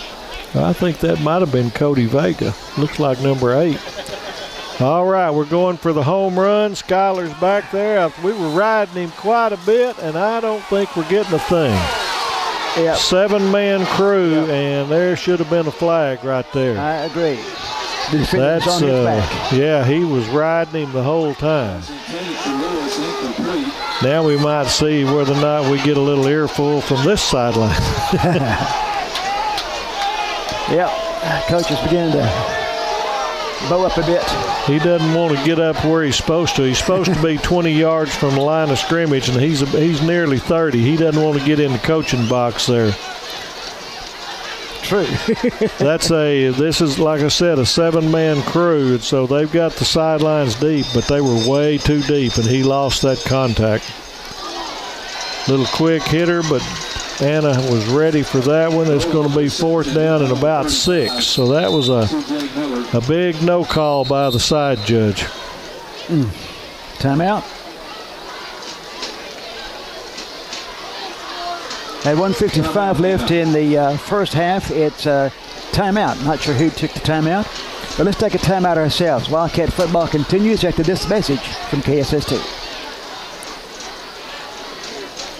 Thanks, Matt. 1.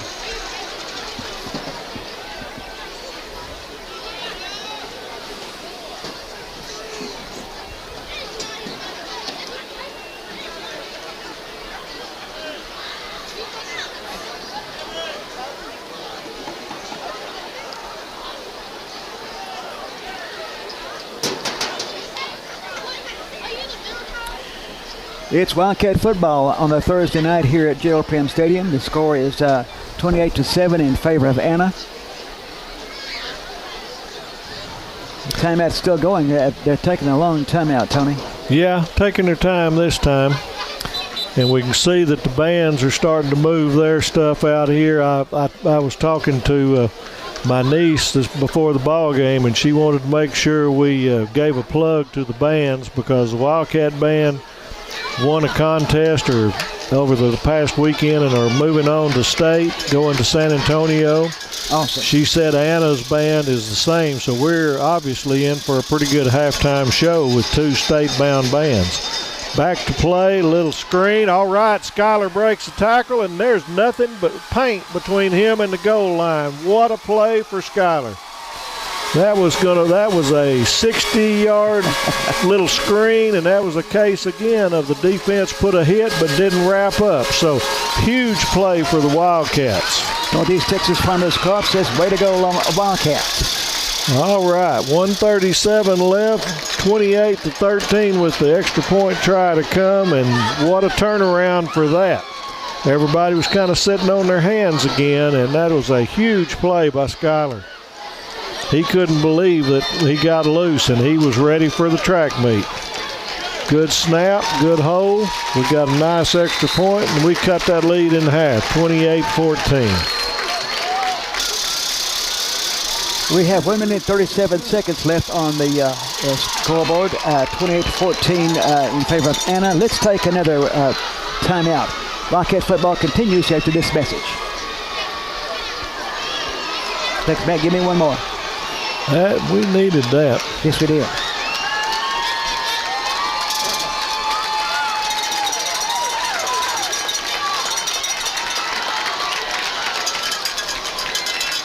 And now's when I do not kick that ball little pooch. I kick it down and make them go further. They can get that yard. Back to Wildcat football. We're getting interference, I think, from the field back all of a sudden. Hopefully that didn't go out over the air. 28-14 is our score here at Gerald Prim Stadium in Sulphur Springs. 1 minute, 37 seconds left in the half. Halftime is coming. Bands is heading up. In the meantime, the Wildcats are deploying for a kick, and we'll see how this turns out. Got the fans woken up again. Those two scores have kind of gotten us off our hands, but just like we said at that 5-minute mark that it was important for the Wildcats, this minute 37 certainly is, and the kicker's lining up like he's almost going to onside it. This is interesting. Anna's closing in. Now we kick it behind them. This could turn out good. All right, Anna fields the ball, and he's retreating. The Cats are stringing it out. They can't get him just yet, but now we stop at the 30-yard line. So that was an extremely odd kickoff. Wildcats lined up well like they were going to onside it, and when Anna scooted up, we kicked it behind them just a little, but one of their receivers, number 11, very athletic receiver, got it and went to the weak side and was able to get about 8 yards out of it. So a minute 32 left. Ball's on the straight up 30-yard line. Challenge for the Wildcats to hold it to 28 right here.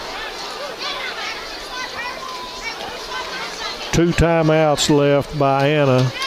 They used one earlier in the first quarter, so that's a plus for the Wildcats and could come back to haunt Anna.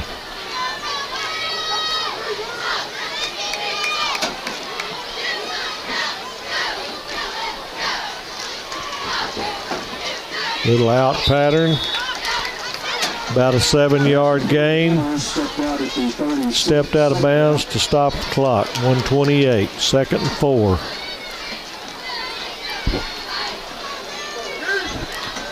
What you have to watch here is you get used to thinking we're going to always throw that 5 and out, and they'll do an out and up. So defense needs to stay awake.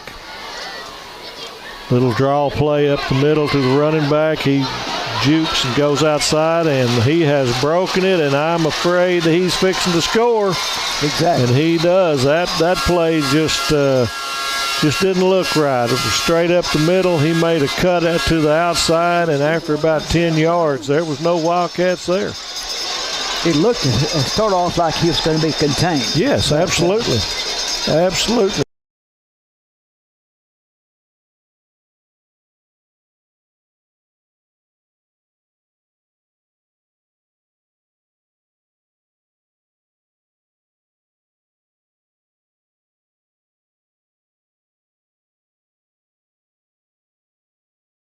Go.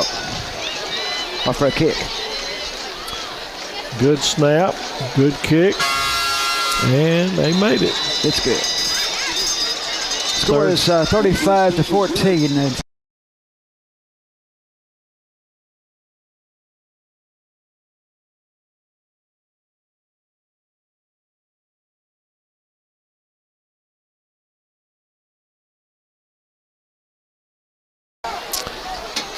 well, I hate to say it, but now they're showing a little bit of that state ranking. Exactly.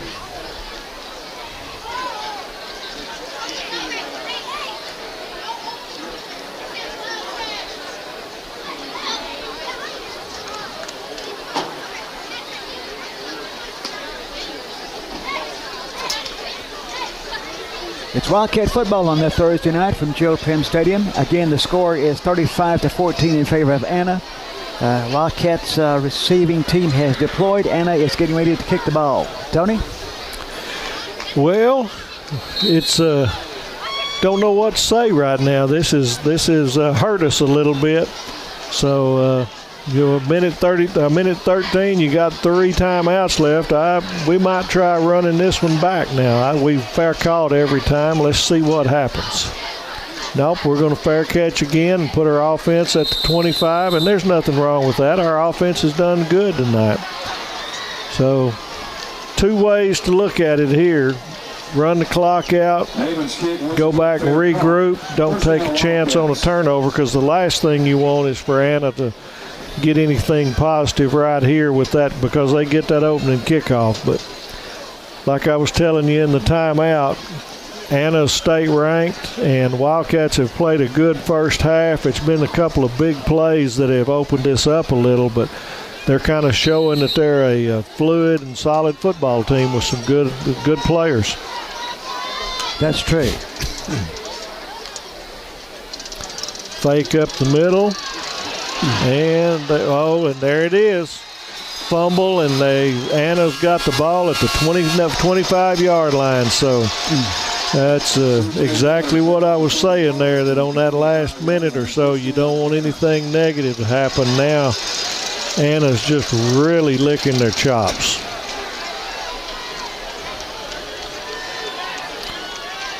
Minute 7 left, 2 timeouts, and only a 25-yard field. Huge challenge for the Cats. Let's see if they're up for that challenge. See if the defense holds. 1st and 10 from 25. Trip receivers to the bottom of the field to the right. Little bobble on the snap. Quarterback can't find anybody. Yep, then he came back and he found number 82 to the right, made a good play. Going to be a first down about the 13-yard line. It was right down on the edge of the field. Yeah, I thought for a minute he was going to go. Yep, I didn't think he was going to stay in, but he did a good job with his feet. It was a good delivery. You know, that started out good for the Cats, and then that D1 quarterback made a play. Here's the snap back, little flare out to the side. That's it. TD. They went straight into the end zone from that catch. Yep. So this has kind of turned into a little bit of a nightmare. 41-14 with an extra point try to come. 54 seconds left in the first half.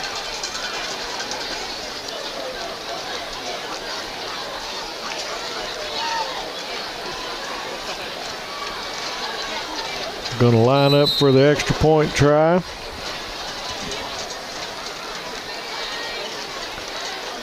Pulled that off nice.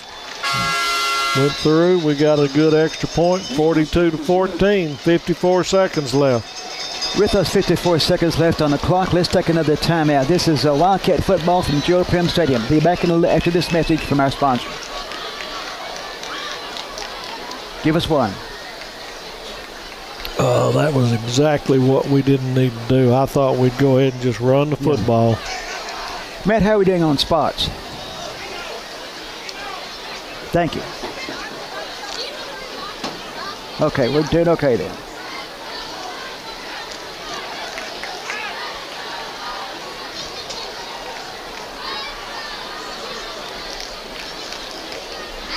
It's Wildcat football at Gerald Prim Stadium on a Thursday night. The score again is Anna 42, Wildcats 14. And they just made a touchdown. Wildcats have deployed their receiving team, and Anna's preparing to kick. Tony? Well, I'm afraid we just got through with Halloween on Monday, and I think right now this Gerald Prim might be Elm Street. We're having that nightmare on Elm Street right now, so we need to get into the half. They approach, kick the pooch again.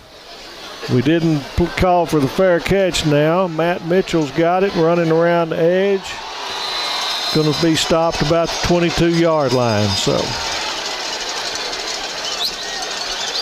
those kickoffs, when you're running east and west, you're usually not making up much ground. That's true. It was a nice try, but it was all for naught. So 46 seconds left. I think you'll see Sulphur Springs run the football, try to get into the halftime show, and see if we can recoup, come out with a different attitude this second half.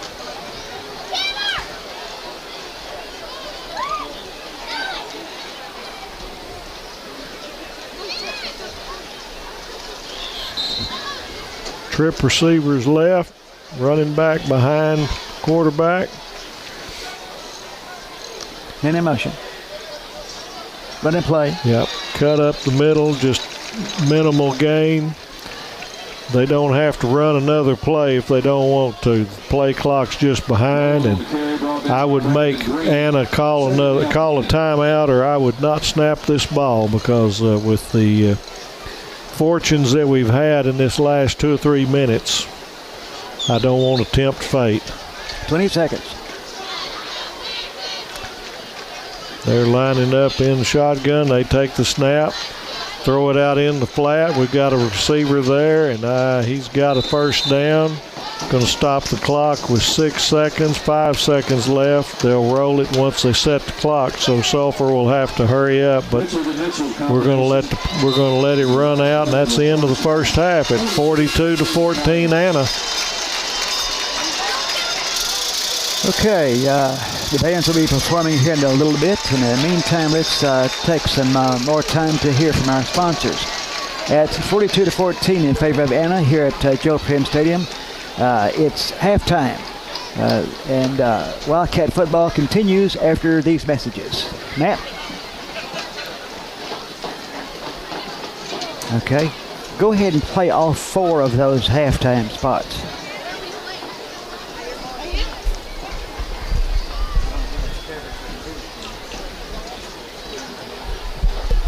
Don't know how much time we can do in the time we have, but we'll try.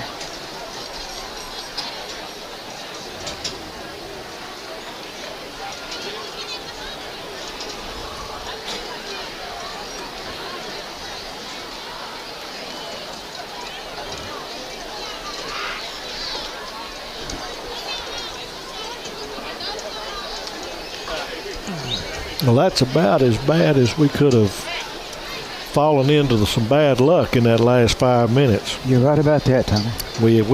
We played a lot better than the score indicates. True.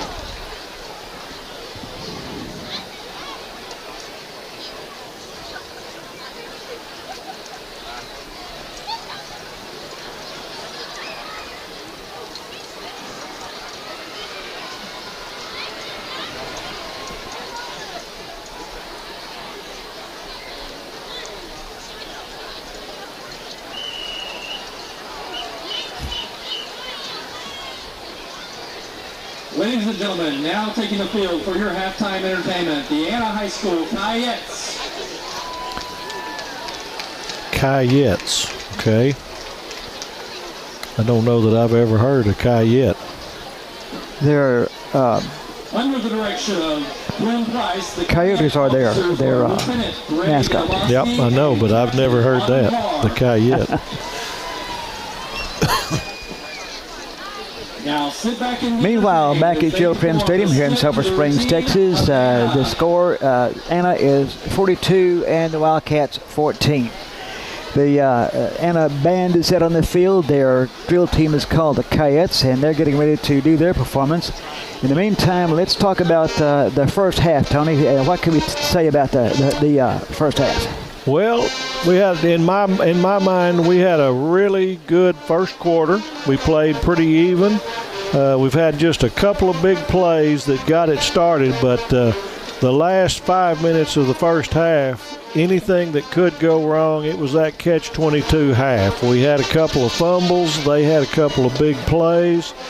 Skyler got a big run off that put us back to 14. It was 28-14, and then all of a sudden here we go with 14 more points in that last probably 3 minutes or less. So it was just a matter of if it could go wrong, it did.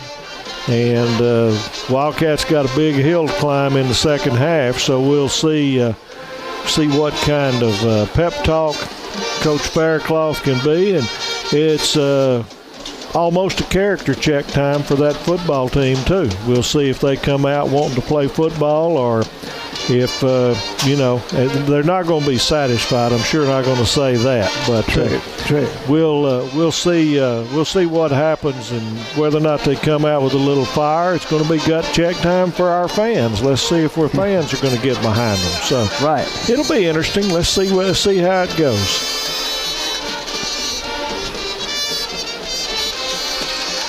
We have pretty fair attendance tonight on our side. Anna brought a nice bunch. for their side as well. Yeah, for a Thursday night, it's a little different. So you got a bunch of folks got to go back to work. Anna's a little north of McKinney, so it's not just a little head to Greenville and get there. So respectable there. Now, Greenville's only part of the way there. You catch 380 from there on into McKinney, and then take a right on 75 going northbound, unless there's a shortcut through there somewhere to get back to Anna. I don't do shortcuts. I tend to get lost. So in Collin County, that's easy to do. Yeah. I met up with some people from Anna at a restaurant this evening and talked to them a little bit. And my lead in is I tell them I used to referee, and I look at the age of them, and if they've got a little age on them, I tell them they probably owe me an apology because they probably cussed at me. But I gave these folks a pass because they didn't look old enough. Oh, that's good. That's good. In the meantime, at World Series, Houston 2, Philadelphia 1 in the top of the 4th inning. And I'm going to see if I can look and see. If I'm not mistaken, Wilmer Hutchins and Carter are playing.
Play tonight or not?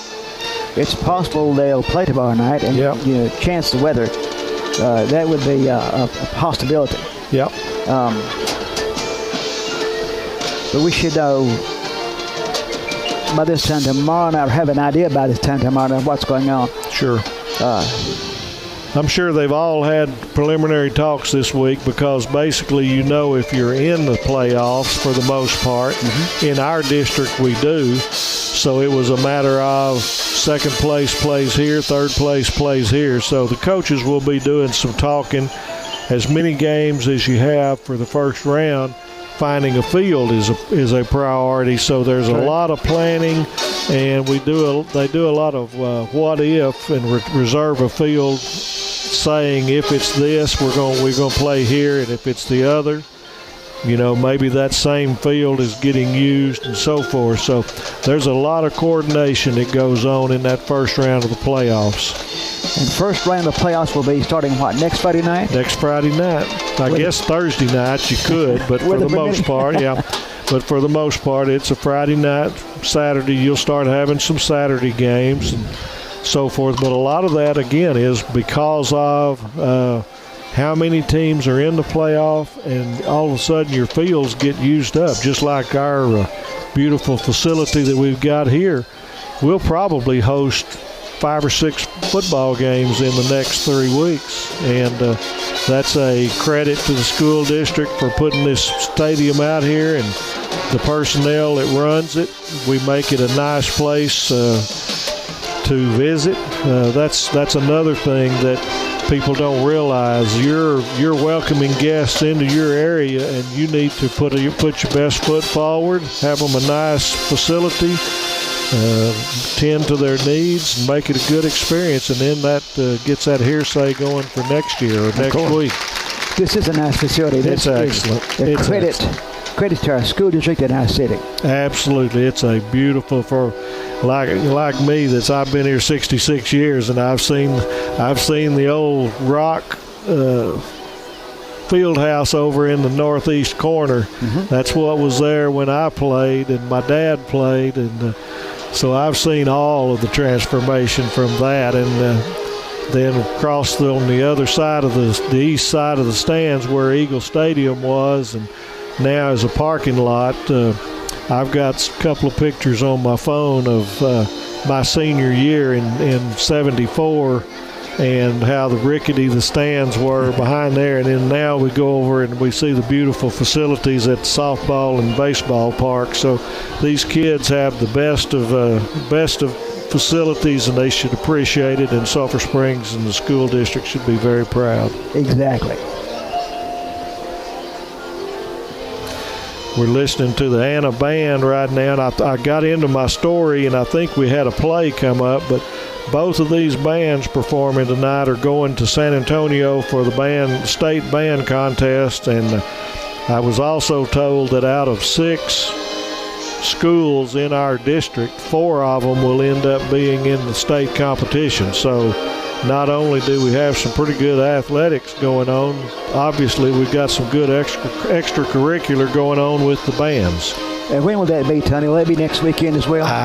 That you got me. I'm showing my ignorance there. I don't think it's quite. I think it may be 2 weeks, but I've read something online that there's going to be a performance. It's either Sunday or Monday, to where it gives the people a chance. It gives the Wildcat Band another opportunity to practice, and the fans of the band and the parents and all a chance to get together and show their respect and cheer them on and get them a good send-off. San Antonio is a good drive from Sulphur Springs, for sure. It is. But Sulphur Springs has always supported its extracurriculars, and I expect that there'll be a nice set of fans there, and not just parents. That's the thing. A lot of people think you've got fans for a football game and so forth, but that the band is only going to have parents. But that's not the case. There'll be some fans there too, because they work just as hard as these athletic teams do and put in as long or longer hours. So yes, everybody's support is needed, and believe me, they appreciate it. And Sulphur Springs has had a history of awesome bands. Yes, they have. There's this is another throwback of my refereeing years, but I did some junior college for a while, and I was fortunate enough to referee the Tyler Kilgore. And that's a slugfest. It's always a big competition between It that is, and I did that game probably 3 or 4 times in my 9 or 10 years that I called JUCO ball, and of course, I'm a lover of sports, and the football game was great, but I caught myself looking at all of the fans in the stands because you had the Kilgore Rangerettes and Tyler Apache Bells and their bands, and they put on. I didn't want to go into the locker room and talk about football because I wanted to watch them, and then it was amazing too to see how many folks in the stands did not watch the second half of the ball game because they were there for the halftime show. Just got information, Tony, about the band community performance Monday, 6 p.m. send off 7:45 a.m. Tuesday. Compete Wednesday at State. So it is that quick. All right. Well, they're a busy bunch. I'll tell you that. Thank you for the information coming in to us. Appreciate that information coming in. From a secondary source. It's good to have listeners out there who know what's going on. Absolutely. Absolutely.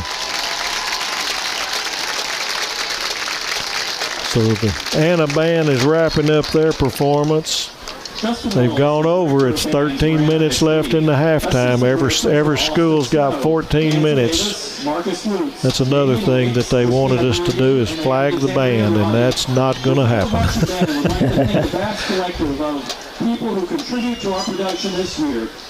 That was a nice performance, and now the Wildcat Band is making their way and setting up their props, and we'll get to see that, and they may have a little extra step in their or pep in their step this time, knowing they're going to state.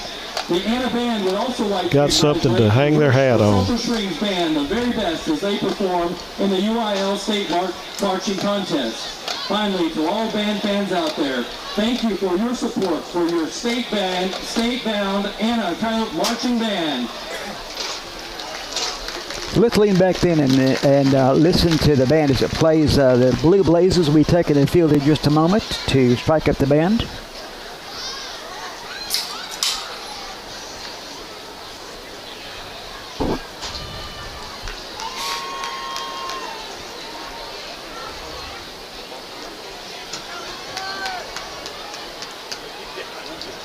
Let's take this opportunity to have a break. It's Wildcat football on KSSD.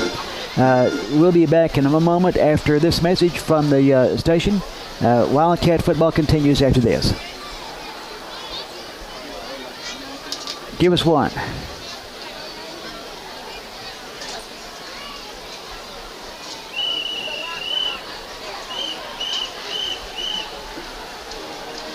And now, ladies and gentlemen, Sulphur Springs High School proudly presents the I should have taken this break about a half hour ago, a few minutes ago.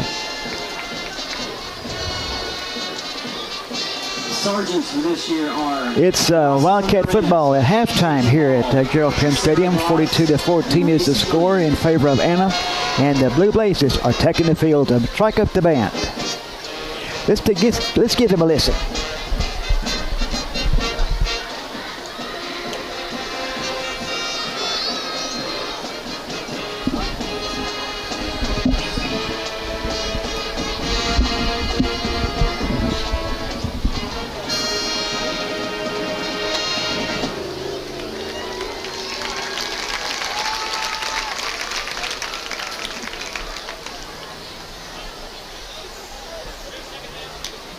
Officers for the 2022-2023 line are Junior Lieutenants Carter Charlton, Jackie Monroy, Senior Lieutenants Emily James and Sally Spraggins, Co-Captain Jocelyn Yanez, and Captain Olivia Worth. The Blazes want to send a special shout out to their Blazes of the Week, are their seniors and their Spirit Girl of the Week, Sergeant Sarah Goff. Sarah, you bring so much joy and spirit to this team. We couldn't do it without you. The Blazes want to thank their Spotlight Teacher of the Week, Miss Demetra Robinson and Mr. Spencer Emmer. The Blazes also want to wish Mr. Emmert and the band good luck as they compete for a state title next week. Man, oh man, we love our Wildcat band. The Blazes are under the direction of Meredith Dial and Assistant Director Shady Caldwell. The Blazes would like to highlight their sponsors for the week: Donnie Virgil, Highway 19 Construction, I-3 Verticals, Heritage Hospice, and Nottingham Dodge for their continued support. Now join the Blazes for a joy ride as they do their prop routine to Life is a Highway.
Ladies and gentlemen, here they come. Say it loud and proud. Man, oh man, that Wildcat band. The band is being led onto the field by senior drum major Catherine De La Rosa and juniors Catherine Starzik, Jeremy Resendez, and Lauren Menard.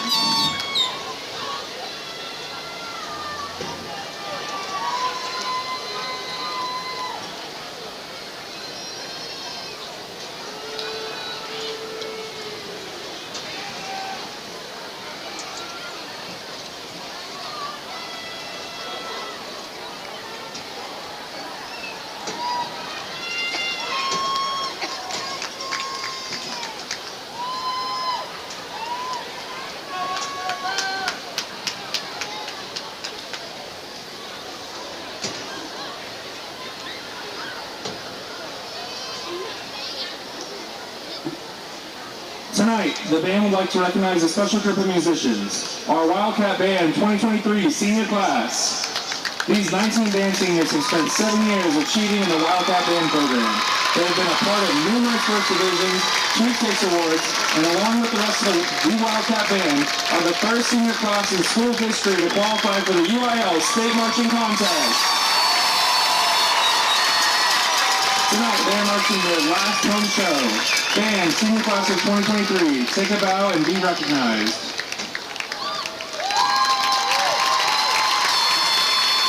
And now, we are excited to present this year's Bandbo and Band Sweetheart. Presenting tonight is our Band Booster President, Gina Prickett, and officers. The 2022 Bandbo is Uriel Santa Cruz.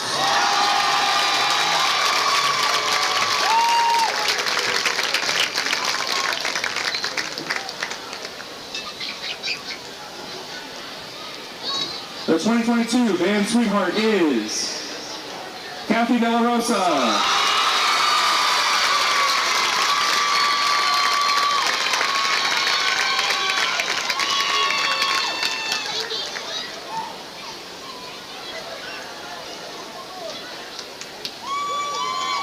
Congratulations to you both. And now, on with the show.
Join the band in San Antonio on Wednesday, November 9th from the Alamodome at 10:45 a.m.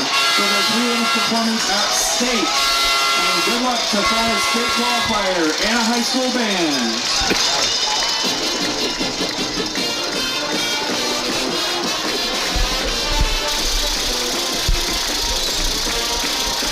Good performance by the band here at Joe Prim Stadium. It's halftime. We're about to get back to the game itself as both teams have taken the field. Again, the score is 42-14 in favor of Anna here at Joe Prim. It's a Thursday night game because it's been changed because of incoming weather. In the meantime, as the band leaves the field and the Wildcats are getting on the sideline here, let's take another timeout with a chance to advertise. This is Wildcat football from Joe Prim Stadium. Back in a moment. Attention, ladies and gentlemen. Mr. Thanks, Matt. Mario Velaz, your wallet has been turned in. Give us all four of them again. Stand underneath the home stands. Mario Velaz, your wallet is at the concession stand underneath the home stands.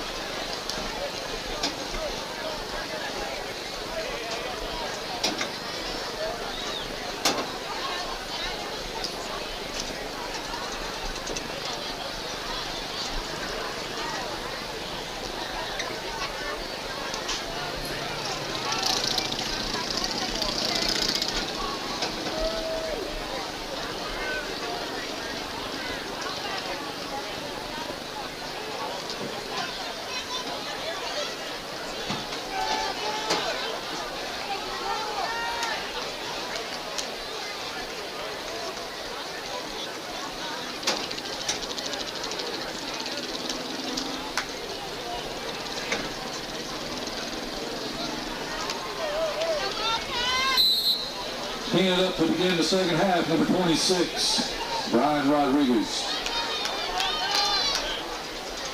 How we doing, Matt?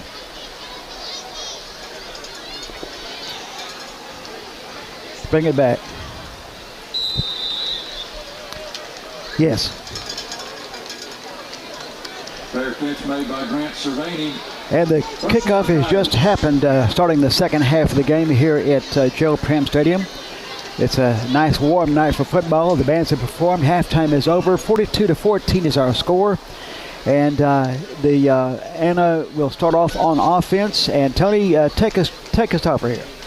Well, I think what we do here, we lost that first half 42-14, so the attitude coming out should be, let's win the second half. If we get ahead, then let's see how much we can win the second half from.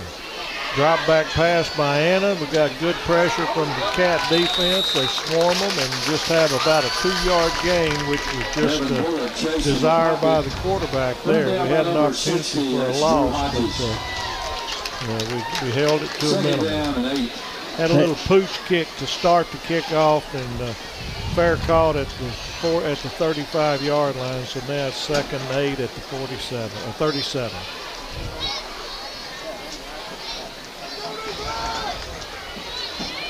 Twins on both sides of the quarterback. We got a straight drop back, a little flare across the bottom where he cleared, and this has hurt the Cats today, and we've got about a 20-yard run out of that one. So. We've seen several of those plays, and they made good yardage for Anna. They are. They're putting twins on each side, and that inside receiver, when they drop back, they're sending everybody deep, and one of those insides is just kind of waiting for everybody to clear and comes across, and then he's got full speed. It's worked well. Trips right here, single receiver at the top at the Wildcat 44. Straight drop back, going for the home run ball, and I think the quarterback's going to be mad at that receiver because it looked like a pretty good throw to me. It was a good throw. Fortunate there, incomplete, 2nd and 10. That was a home run ball and could very well have come back to get us. Line of scrimmage about the 49-yard line on the Wildcats end of the field. And it's going left to right to see this quarter, and Wildcats are going right to left.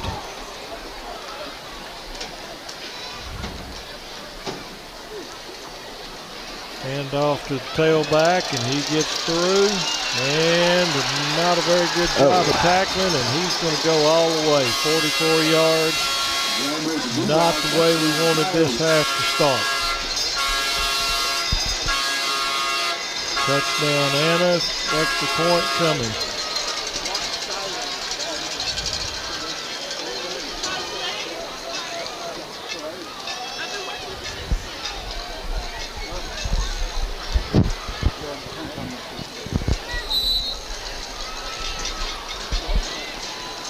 Okay. Lining up for the extra point.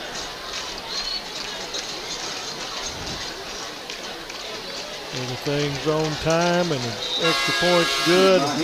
We've got a 49-14 ball game. With 10 minutes and 39 seconds left in this quarter, it's time for a little message from our sponsors. Wildcat football continues after this message. 1. Once again, ladies and gentlemen, the SSHS Education Foundation would like to thank tonight's press box sponsor, Grocery Supply Company. Grocery Supply is enjoying the game from the press box along with a dinner catered by the SSHS culinary students. Thank you, Grocery Supply Company, for your support of the foundation. Meanwhile, back at Gerald Prim Stadium, we have 49-14 as our score in favor of Anna. And they are, the Wildcats have deployed the receiving team. Anna is coming out of their huddle to kick.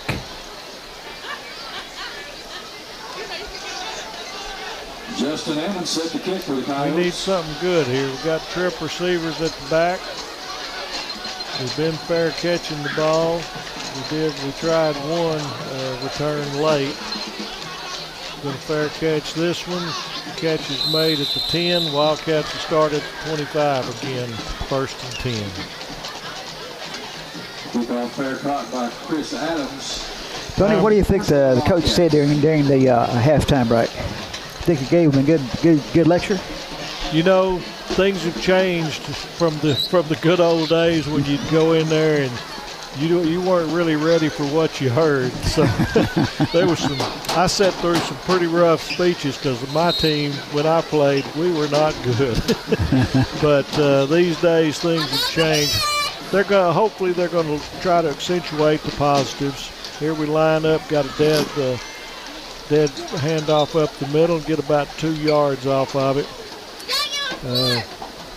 Hate to say it, but things have changed so much nowadays. You're liable to get in trouble if you do get upset. So I'm glad that I wouldn't be down there having to deliver that message. But all in all, you got to get down there and tell them that still got things to play for, to try to work hard this second half, make a positive impact. Get ready for next week.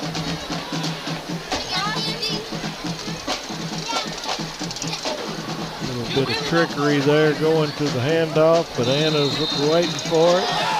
And let's see what's going on here. Kind of slung him down and took his helmet off, but I don't see a flag. Nor do I.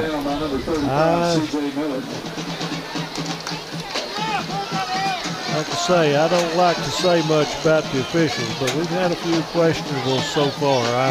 When I went out at halftime into the lobby of the press box, 2 or 3, of course, know I officiated, and they say, what's up with these measurements? So we'll see. 3rd down and 8 now. Trips to the top. Straight drop back. There's an out pattern. Skylar's got it caught, but it's not enough for a 1st down. And I think we're going to end up having to punt the football to keep them risking a short field. But we'll see what Coach Fairclough wants to call. Could be that short punt. No, there's a big change. So I think we're going to punt the ball away. And if you're going to punt it, put your best punting team in. Don't do a quick kick from this distance. You need to try to put your best foot forward, so to speak. 8:36 and counting.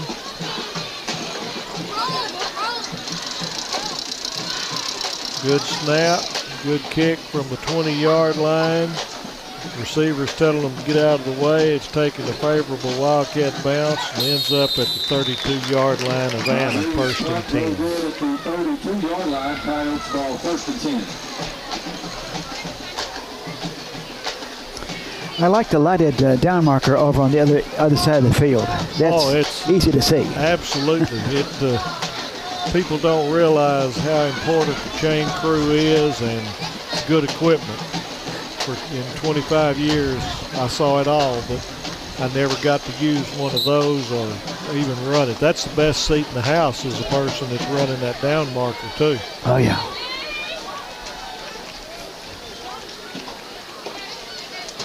Here's a drop back pass. A little bit tall for the receiver. I'm not sure he was one that's supposed to get it. Number 11 was running about the same pattern, a little bit deeper. 2nd down. Regardless, we got an incomplete pass, 2nd and 10 from the 32.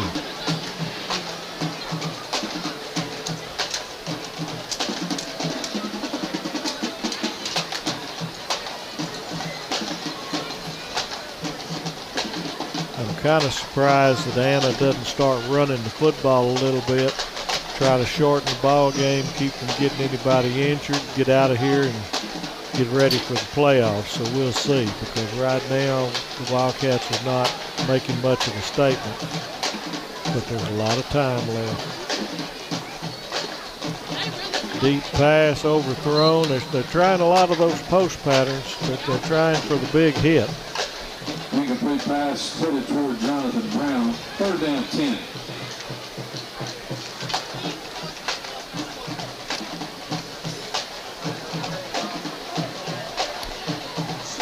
Third down, balls on the 32-yard line, and it's getting up to try it again.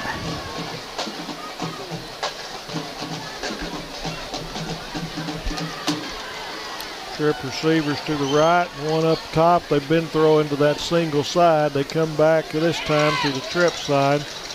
Good little curl pattern, and the receiver did a good job of getting past the stakes. 1st and 10 from about the 44-yard line. 1st down, Coyotes. That's just good execution of an offensive play there. Sometimes we watch our beloved Cowboys on a 3rd and 10 throw that 2-yard out pattern and wonder what in the heck they're doing. So at least this time they ran what they're supposed to. But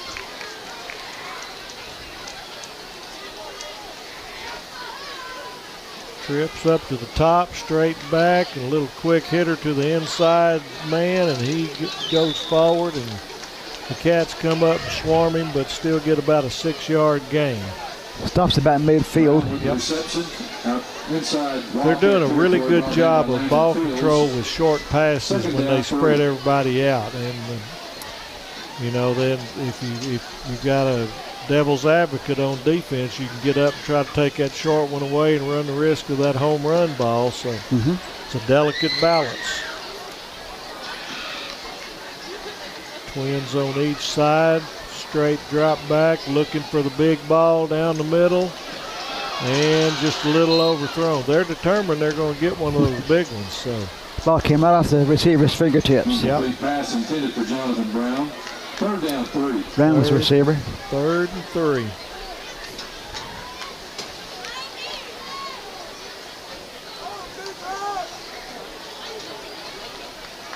That stopped the clock with 6:53 left. Ball's on the 49 of the Wildcats moving in. Need a good defensive charge here. Straight drop back, both backs flare out. Little flare that way, caught it, but Wildcats do a great job there in holding to no gain. It's going to be 4th and 3. The first hit turned the receiver around, and the second bunch brought him down. Yep. And the man getting up. Timeout on the field for an injury. I don't know whether he has the wind knocked out of him or what, but yeah, it kind of looked to me like he was holding his lower leg. I see. Well, it's obvious that referee hadn't run very much because he's back to that loud mic again.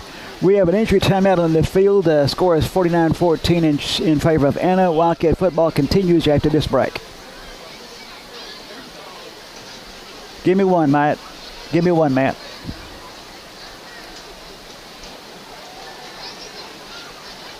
Copy products.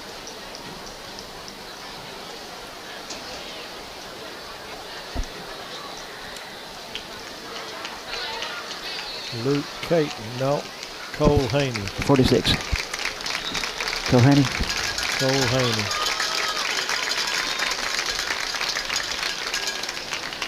Cole Haney was the injury Wildcat. He's coming off the field and looks like he's favoring a leg. We'll see how that works out. Hopefully he can shake it off and get back into play. The Anna team is... Please reset the play clock to 40 seconds. Again, the score is 49-14 in favor of Anna, and they have a 4th down and trying to make a 1st down here at Gerald Pam Stadium. Tony?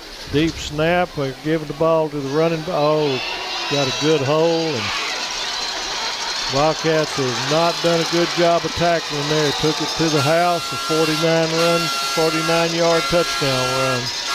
That was just some athletic moves by the running back, but in all honesty, it was some poor tackling from the secondary. So. Ball carrier gave a lot of stiff arm there. Yep. The Cats couldn't get beyond that. So we're up to 55-14 with 6:17 left. Extra point try coming.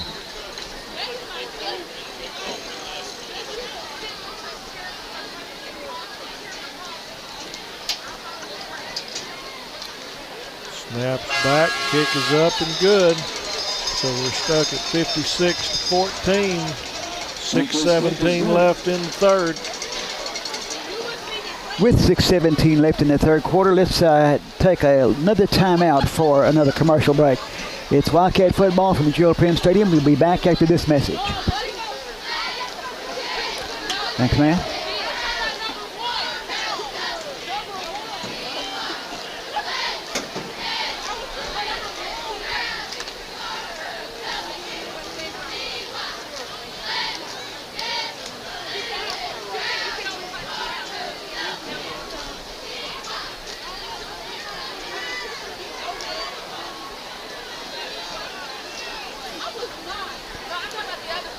It's Wildcat football here on a Thursday night. A rescheduled game because of incoming weather. And we're playing here at Gerald Prim Stadium. Wildcats hosting the Coyotes from Anna. The score is 56-14 in favor of Anna. The ball is on the tee, ready to go. Let's start with the next kickoff, next series. Tony? Kind of a gut check time here for the Wildcats. They kind of come out with the hands on their feet or on their hips, and a little fair catch here. So we're going to start at the 25-yard line. This is an important time to instill a little bit of pride and confidence in the team. So 2 ways to go here. Let's see what we've got. I hope we get it on the positive side and realize we've got more football to play, not just tonight, but next week. So we need to work on things, try to get our attitude going, win the rest of the ball game. I came out saying in the second half we needed to win the second half. Right. Wildcats offense. Timeout. Anna, that's their first of the half. That was a little unusual because we had a change of possession. Wildcats got out over the ball, and the defense was late coming off, and it was fixing to have a point where the Wildcats could have snapped the ball with the defense not in place, and Anna saw what was happening, called a quick timeout. And it was running out of time down the clock. Yep. Ladies and gentlemen, early voting will be ending very soon. If you haven't already cast your vote, election day is PA people are encouraging early voting for the upcoming election midterms.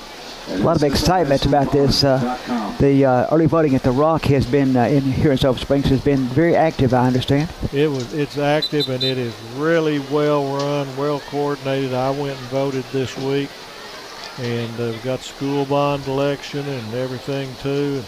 It was very nice. I was in and out of there on my lunch break. Was probably took no more. It didn't take 10 minutes, and it was really nice. Here's a direct handoff up the middle. Kind of tripped over one of the linemen. Got about a 3 yards. 2nd and 7. Ball looks to be on the 28-yard line going out. And off the Rose Loop, he stopped by number Wildcats 33, need a spark. They need Wilson. something to get these fans woken up again and get a little bit of a spark, get something moving. We're kind of lethargic right now.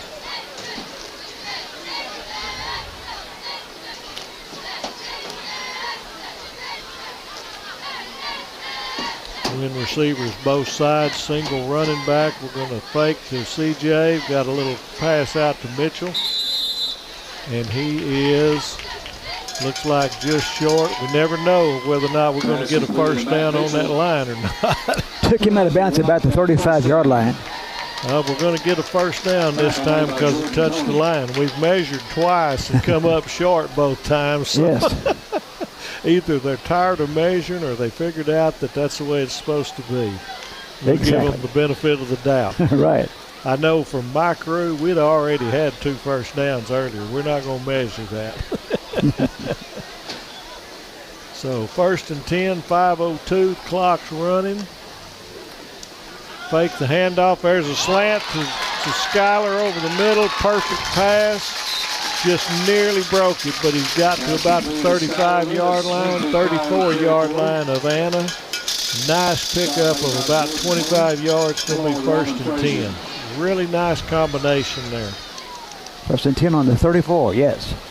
And again, get something positive going. We've got a lot of football to play this year. So work on what's going for you. Get ready. Coaches act like they're pushing, so let's see what happens here. Yep. 1 man in the backfield. There comes the home run ball, and he's there, and dropped it. Faircloth was open. He had his man beat, but the throw was a little bit over his outside shoulder, and he made a really nice adjustment. He almost came down with that. It was real close. If the ball was thrown over his inside shoulder, that's a score, no doubt. Real close. 2nd and 10, that's a perfect time to go ahead and try it. You're in 4-down territory, especially with the score like it is. We're gonna go 4 downs pretty well the rest of the game, but again, work on your plays. Twin receivers both sides and single back. Got motion coming back to the middle, then we hand it up there to CJ. Little trap play, and he goes for about 8. So that's a nice 2nd down play, gets it more manageable for that 3rd down. 3rd and 2. Going to hurry to the line, going to try to limit their substitution. That hasn't worked some so far. Fumble the snap. Running back picks it up, tries to get his balance, and we lost about 1 yard. So that's 3 times we've tried that hurry up on the short yardage, and we're 0 for 3. Rosewood tries to get back to the line of scrimmage, just about the 4th down. The idea is to catch Anna off guard, but we haven't not quite got there. We've got to have our poise where we have good execution of the play, and that's what's happened on a couple of those. Exactly. So now we got 4th and 3. This is a big play. We need to keep this going and put some points in the end zone. So In the past, the coaches have done hurry-up football, or what they call NASCAR football. And a nice play up the middle. We got our first down. That's a great job. That's about 10 yards. Flag of the play. Okay, looked like maybe a little extracurricular right there at the end. Let's see what we got. Personal foul, face mask, defense number 8, half the distance to the goal, first down. That's a good break for the Wildcats. Puts us closer to the end zone. So it should be inside the 10, about the 8-yard line, maybe the 7, 1st and 10. Yeah, there's a complete difference in the NASCAR offense and in a hurry-up like we're doing it here, because that NASCAR, you're geared to when your job is done on one play, you get back because you know it's fixing to happen. And so here, when we try that hurry up, everybody's got to have the poise and the wherewithal to get where they need to be. Right. Fake to the inside, slant to Skyler, and we got a touchdown. That's a good play there. Skyler's got it. 2:43 left in the third, and it's now 56-20 with the extra point coming. Well, these Texas Farmers Co-op says, way to go Wildcats. This was a good drive. This is what I'm talking about. Work on, we got a lot of football left in 2022, so work on it, get better, get ready. Lined up for the extra point try. Snap is good, kick is up, and good. Our kicking game has done really well after the first game of the season. I've been very impressed with our kicking game. With 2 minutes 43 seconds left in the third quarter, the score is Anna 56, Wildcats 21. Let's take a commercial break. Wildcats football continues after this message. Give us one, man.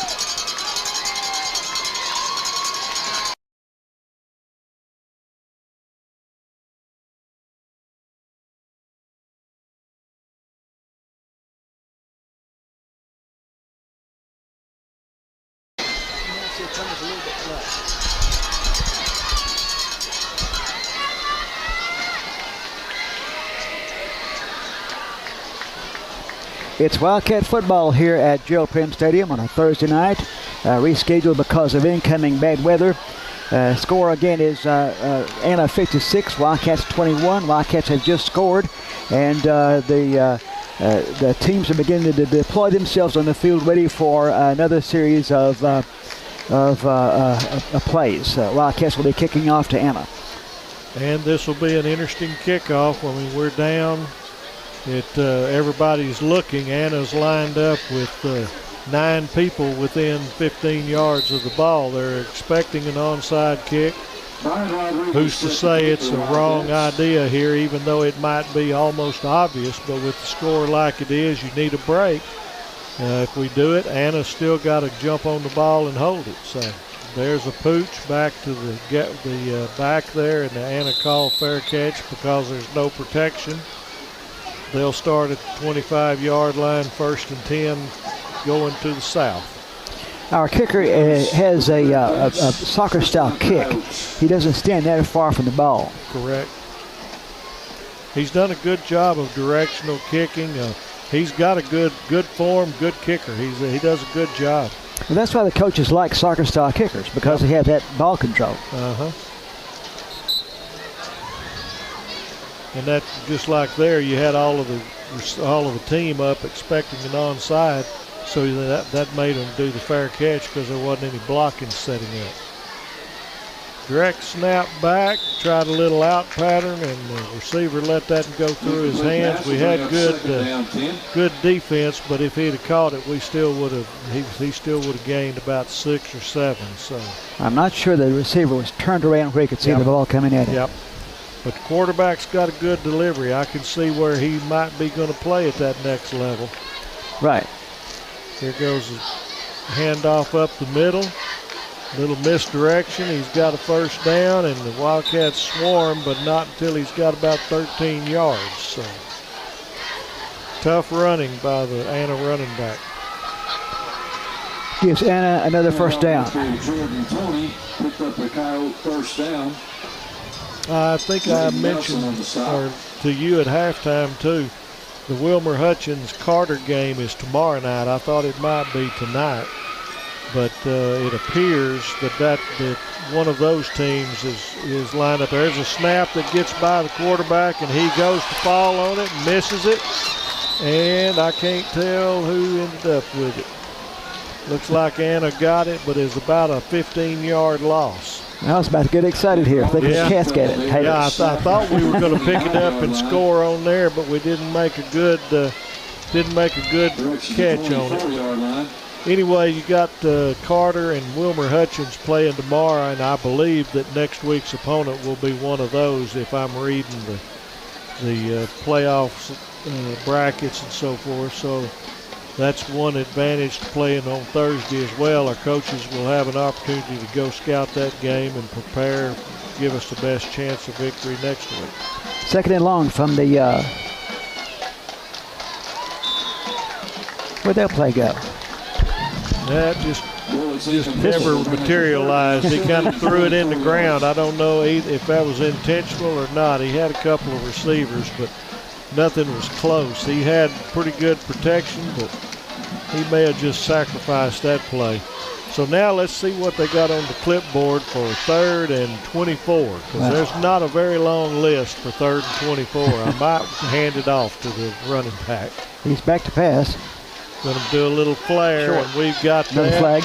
Nice play by the cornerback. He scoped that one out. Yeah, you got a flag. A play and an injury. Going to be holding there. The injury on the field, one of our Wildcats. So getting it, favoring his hip. That's Braden Morris. Braden is favoring his hip. Holding offense, number 72. That penalty's declined. 4th down. If you're not going to take that and give them another shot, you got 4th and half of the football field, so let's just punt. He's going to have to punt the ball pretty good to get a 1st down. We have an injury timeout, 56-21 in favor of Anna here at Gerald Pym Stadium. No, he's got up. He's going to rejoin the bunch. Nope, come on off. He's got to come out for a play since they stopped the clock, but it's good to see him jogging. He made a really nice tackle on that play, but that's just may have got the wind knocked out of him or something like that. Yeah, the other guy a stinger of such sort. And it will punt.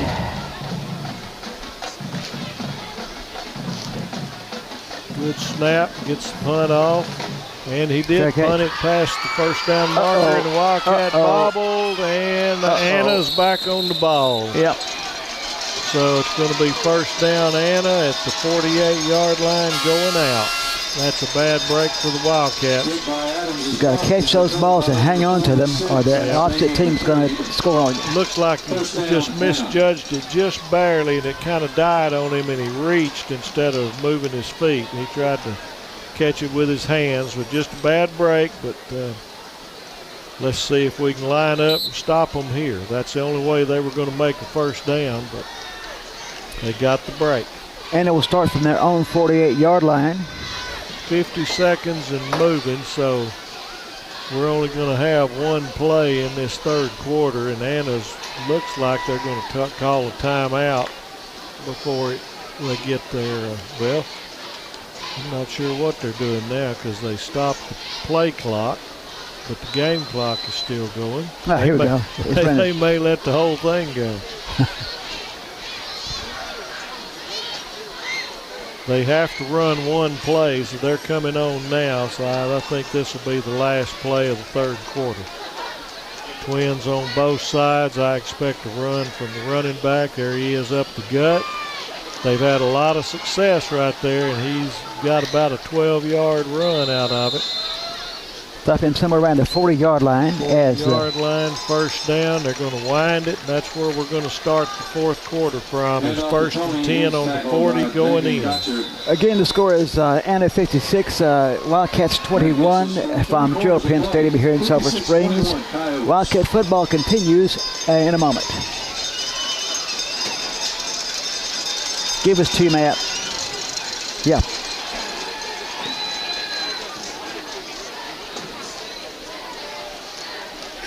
Are you still reading as well, or have we Are we back up to par on our sound level? Uh-oh. I'm tired. Maybe I'm doing what I accused fans of doing, of sitting on their hands.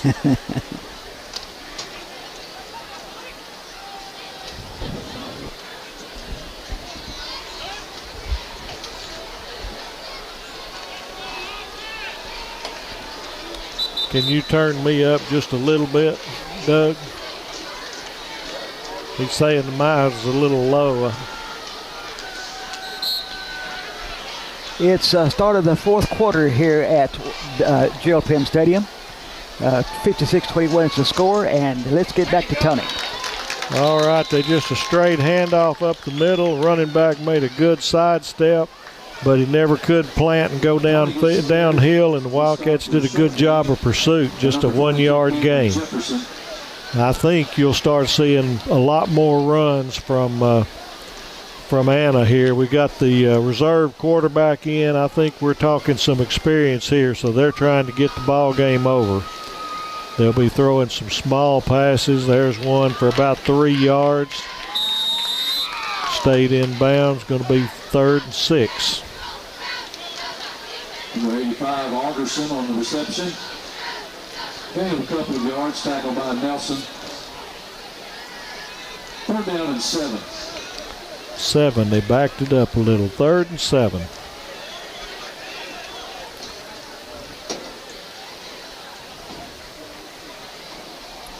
A little fast, little seam movement. Was there offsides? I don't see a flag though.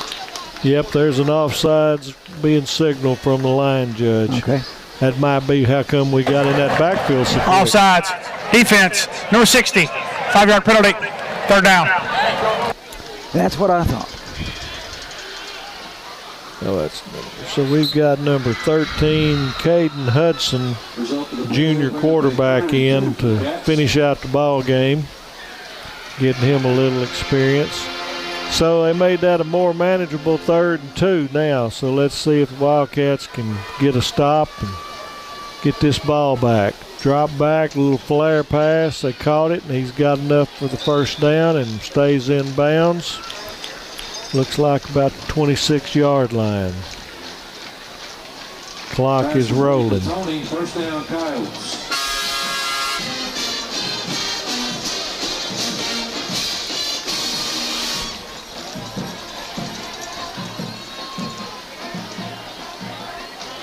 Twin receivers both ways. Single running back with the quarterback. Snapped back, little pitch. Went to the left, and the Wildcats had that one red. That one's going to be no gain or a possible little bit of a loss. Very good containment. They were on top of that play. Yep. One thing I noticed is that quarterback, when he pitched it, he kind of ran a circle out there. They might have one of these throwback plays to the quarterback in line. I don't know that they'll use it tonight because they don't need to at this point. But that might be something that the other coaches have to prepare for.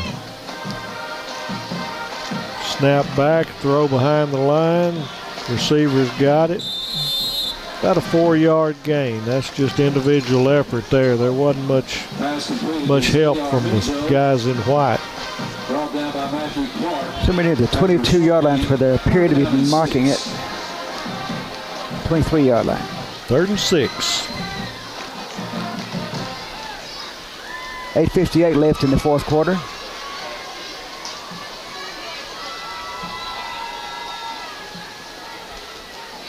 Drop back. Quarterback's now turned into a draw, but he's going to be forced out of bounds. Just about a 1 or 2 yard gain. I think we're going to have about 3rd and 5, or 4th and 5. 4th down and 5 for the Coyotes. No reason to believe they won't try to go for it here, because win or lose on this play, it's still a long field if the Wildcats turn it over. So big play here to try to stop them, hold that score intact. Twin receivers both ways, snap back. Quarterback's looking left, getting flushed out a little. Rolls right, makes a nice throw, and the running backs able to get that first down. That was just a decent play after it broke down. The receiver helped his quarterback by getting open. Just inside the 10-yard line. It's at 14. Yeah, it's at the 14. Sorry. Yeah, you're good, but they can make a first down. And again, clock's running. 10 seconds on play clock. Here's their version of the bubble screen, and just like our version, it didn't work very well. They're going to lose about 3 yards. So both teams have done a good job of that bubble screen defense. That bubble has burst. It has burst. Yes, sir, it has. Second down, 12. But this offense is more of a ball control, keep a completion, keep the clock running. Second and 12. Little option, but he handed off up the gut, no gain. Maybe one. He might have gotten one out of it. Maybe one, right. 6:45 left in the quarter.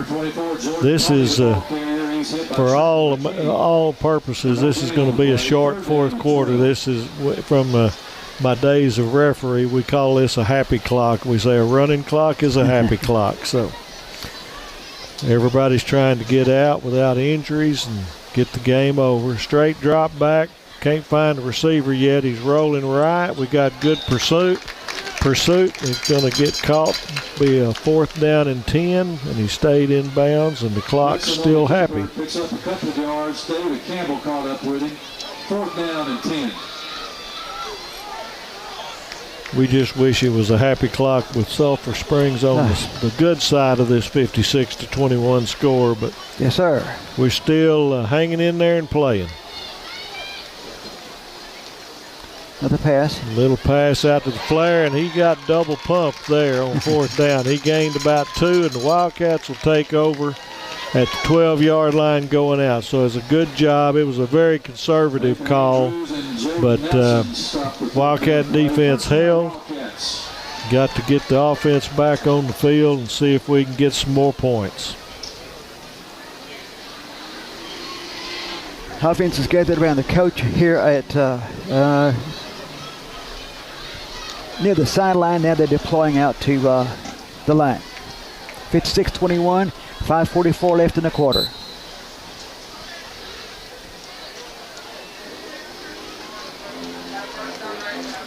Got twin receivers out to the right and single up on top. Got a fake. Here comes a little screen out to the right. It wasn't a bubble, but it was just a little delay, and we got a 2 or 3 out of it. First man missed a tackle. Second man took him down.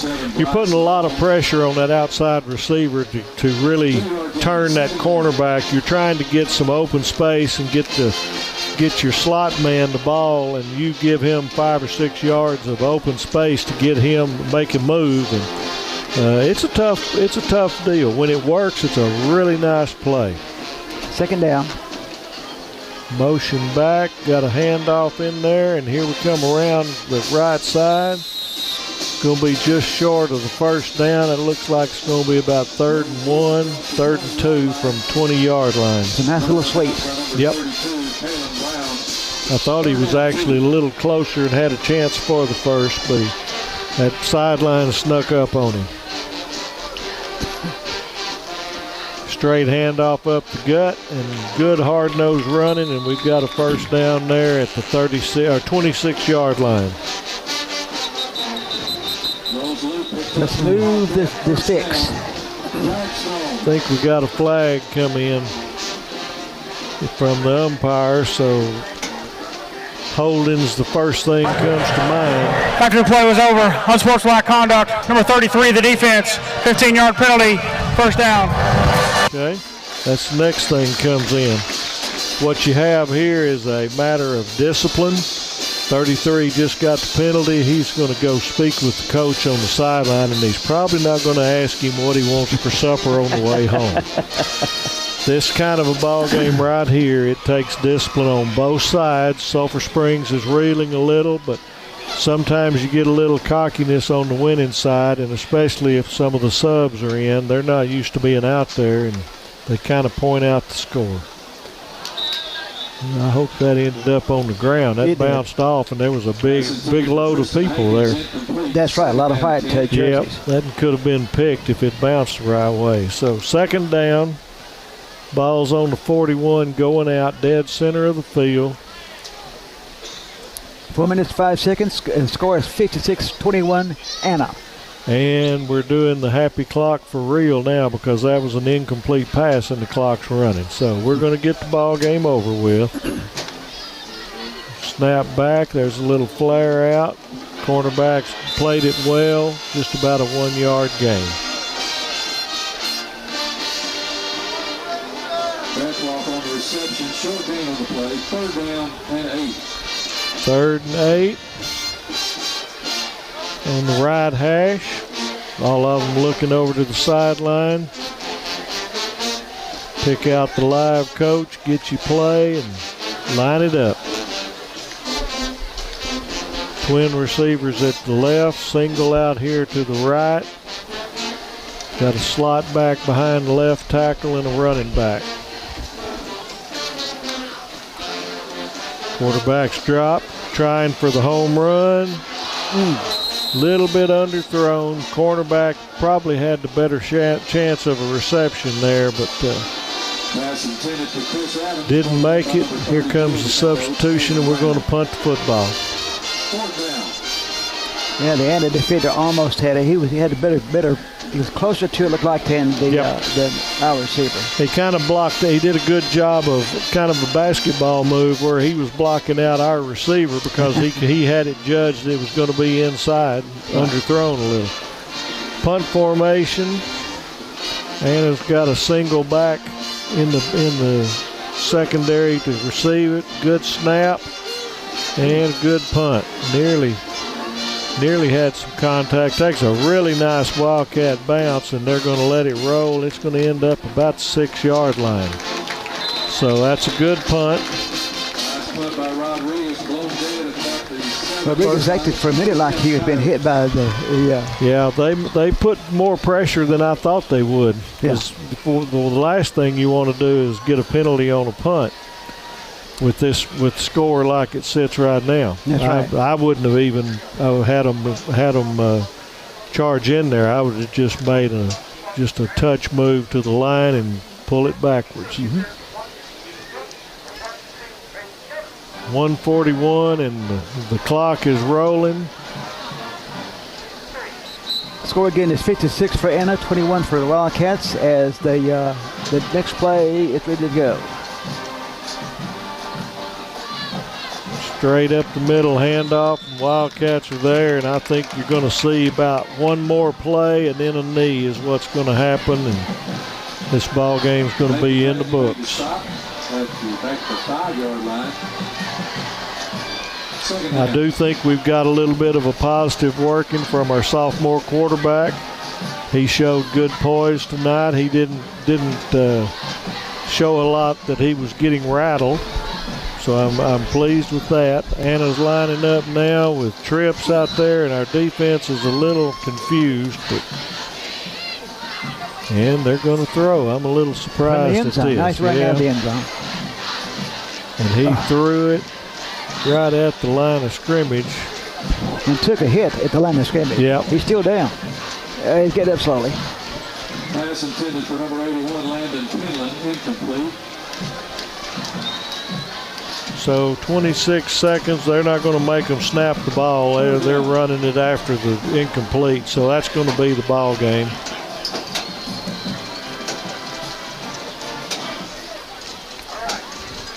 We're going to end up with a 56-21 loss. Still a great season for the Cats to this point compared to what we've had the last couple of years. The drop down to 4A. And it's working. And that's the end of our game.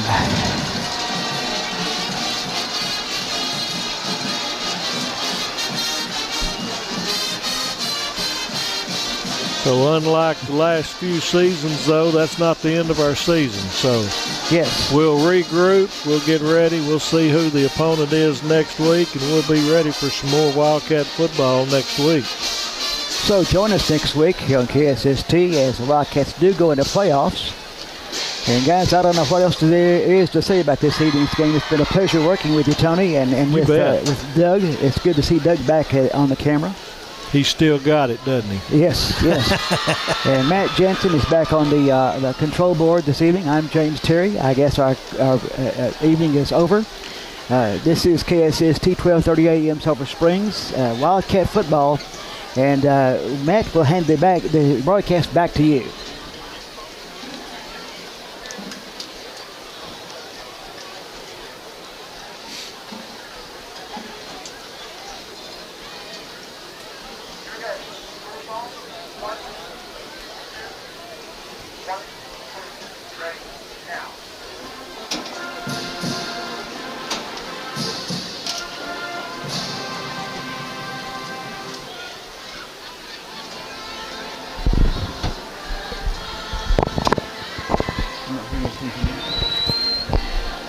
Thank you, Matt. Bye.